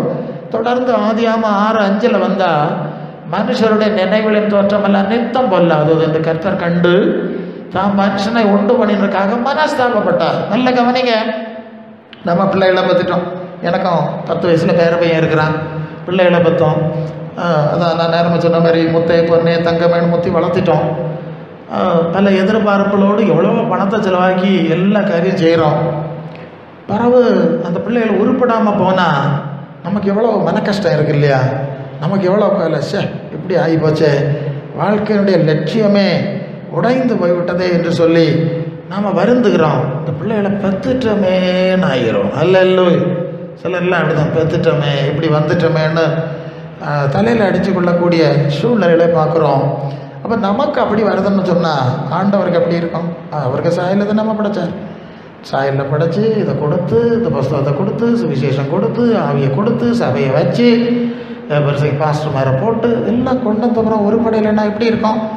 அப்போ எல்லாருடைய நினைவுகளின் தோற்றம் நித்தம் பொல்லாதாய் போயிட்டு, அப்போது கர்த்தர் கண்டு தாம் மனுஷனை உண்டு பண்ணினதற்காக மனஸ்தாபப்பட்டார். அல்லேலூயா. மனஸ்தாபப்பட்டு நோவாவை தவிர மற்றவர்களை அழித்து போட்டார் என்று பார்க்குறோம். அப்போ நமக்கு நம்ம பிள்ளைகளை குறித்து வருத்தம் உண்டாகிறது மாதிரி நம்ம குறித்து ஆண்டவருக்கு வருத்தம் வரக்கூடாது. சரிதானே? சரிதானே? இதெல்லாம் தந்தார் இல்லையா? நீங்கள் அங்கே ஒரு ஓமை ஆண்டவர் சொன்னார். ஒரு திராட்சை தோட்டம் இருந்தது. அந்த தோட்டக்காரன் தன்னுடைய தோட்டத்தின் நடுவில் ஒத்த அத்தி மரத்தை நட்டுருந்தான். நட்டுட்டு அவன் அது தண்ணி ஊற்றினா அதுக்கு உள்ள எல்லா ஏற்பாடெல்லாம் செஞ்சுட்டான். பிறகு அவன் அது காய்க்க வேண்டிய காலத்தில், அது கனி கொடுக்க வேண்டிய காலத்தில் அவன் கனியை தேடி வருகிறான். அது லூக்கா 13:6 இல்லையா? செடியை நட்டோம், தண்ணி ஊற்றினோம், உரம் போட்டோம், அது காய்ச்ச வேண்டிய காலத்தில் நம்ம கனியை தேடுவான் இல்லையா? மிளகா காய்க்குதா, கத்தரிக்காய் காய்க்குதா? அவன் தேடி வந்தான். பார்த்தா ஒன்றும் காணல, போயிட்டான். இப்போ அடுத்த வருஷம் வந்தான். திரும்பியும் அடுத்த வருஷம் திரும்பியும் பார்த்தா ஒன்றும் காணல. அந்த காக்கி சீசன் இல்லையா? அடுத்த வருஷம் ஒன்றும் இல்லை. 3ஆவது வருஷம் வந்தான். அப்போ பார்த்தா ஒன்றும் இல்லை. இப்போ கோவம் வந்துட்டு, எவ்வளோ பிறக்குது இல்லையா? பெருசங்கியாரு பிறந்து பார்த்தா எவ்வளோ பிறக்குது நீ. நம்ம என்ன கோபத்தில் தீய குடுட்டி அந்த செடியை மண்ணெண்ணெய் விட்டு தீய குடுட்டி அதை பார்த்த நேரம் வேற ஒன்று பார்த்துருக்கலாம். பிடுங்கி அரைஞ்சிட மாட்டோமாகும் கோபத்தில் ஆவேசத்தில். அவன்னு சொன்னான், இது என்னத்துக்கிட்டே இப்படி வீணாக போட்டு தண்ணியை ஊற்றி உரம் போடுவோம், வெட்டி போடு. அது நிலத்தை கெடுக்குது, சபையை கெடுக்குது, குடும்பத்தை கெடுக்குது, தானே உருப்படாது, அடுத்த ஆளால் உருப்படவும் விடாது. இப்படி சிலது இடையில இருக்கும். ஆளுவை தனக்கு தானே உருப்படதில்லை, ஒன்றே உருப்பட மாட்டேன், வெட்டி போடு. அப்போ அந்த தோட்டக்காரன் சொன்னானா, ஐயா இதை இத்தனை வரியும் என்னைக்கோ அடிச்சுட்டு போயிருப்பான், என்னைக்கோ அடிச்சுட்டு போயிருப்பான். அடிச்சுட்டு போகாமல் எத்தனை தடவை இதை பாதுகாத்துருக்கோம் இல்லையா? விட்டுருக்கலாமே, கொண்டு போட்டணும், விடலை. அதை பாதுகாத்து அதை வளைச்சி திருக்கி அப்படியே அந்த கூட்டத்தில் கொண்டு உட்கார வச்சு இந்த வசனங்களையும் செய்திகளையும் கொடுத்து இத்தனை வரியமாக பார்த்தோமே, இப்படி சொன்னால் எப்படி வெட்டி போடலான்னு ஆண்டவர் இயேசு சொல்லுகிறார். ஐயோ, இந்த வருஷம் 2024 முடியுதோ இந்த வருஷமாக இருக்கட்டு, கனி கொடுத்தா பார்க்கலாம், இல்லைன்னா நீ என்ன செய்யாது இல்லையா அப்படின்னு சொல்லுகிறார். அன்புக்குரியவர்களே, நமக்கு உங்கள் ஆயுசை நீங்கள் திருப்பி பாருங்கள், தந்த அனுபவங்களை திருப்பி பாருங்கள். பாஸ்டர் சொன்ன மாதிரி இந்த அனுபவத்தில் பல இடங்களில் உள்ளவங்க இது ஒன்றும் கேட்கல, இந்த பைபிளையே கொடுக்கல, இயேசு நாமத்தை அறிவிக்கப்படாதுன்னு சட்டம். இதை தாண்டி ஒரு சூழ்நிலையை சிலர் தங்கள் வாழ்க்கையை தியாகம் செய்து உருவாக்கி வச்சுட்டு போயிருக்காங்க. இல்லையா, நீங்கள் என்ன செய்ய போறீங்க? பொறுப்பு இல்லாமல் இருக்க போறீங்களா? எவனிடத்தில் அதிகம் கொடுக்கப்பட்டதோ அவனிடத்தில் அதிகம் கேட்கப்படும். உனக்கு கிடைத்த எந்த நாளிலாவது உன் சமாதானத்துக்கு ஏற்றவில்லை. எருசலேமை பார்த்து சொல்லிட்டார். எருசலேம் தேவாலயம் இருக்கிற சிட்டி, பட்டணம், மகாராஜாவின் நகரம், பரிசுத்த பட்டணம். அவர் சொல்லிட்டார், எந்த நாளிலாவது சமாதானத்துக்கு ஏற்ற விட தேடு. கண்ணுக்கு மறைவா இருக்கு, உனக்கு வரக்கூடிய அழிவு மறைவா இருக்கு.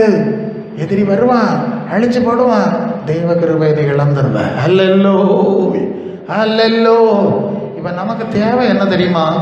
நிறைய பிரசங்கம் கேட்குதில்ல, எவ்வளவு அதிகமாக உணர்வடைகிறோம்ங்கிறது. அல்லோ, எப்படியாவது ஒரு சபையை வச்சார், இந்த சூழ்நிலையை வச்சார், அதை முழுமையாக பயன்படுத்த வேண்டுமே என்கிற ஒரு பொறுப்புணர்வோடு தான் அந்த காரியத்தை நாங்கள் செய்கிறோம். ரொம்ப ரிஸ்க் எடுத்து வசனங்கள் எல்லாம் படித்து ஆராய்ச்சி.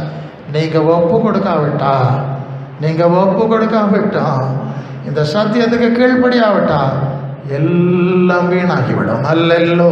இப்போ ஒரு நிமிஷம் தலையை தாழ்த்தும், ஒரு நிமிஷம் தாழ்த்துங்கச்சி மேட்டர்ஸ் ஒப்பு கொடுக்கணும். நேரம் இல்லை தான். ஹல்லேலூயா.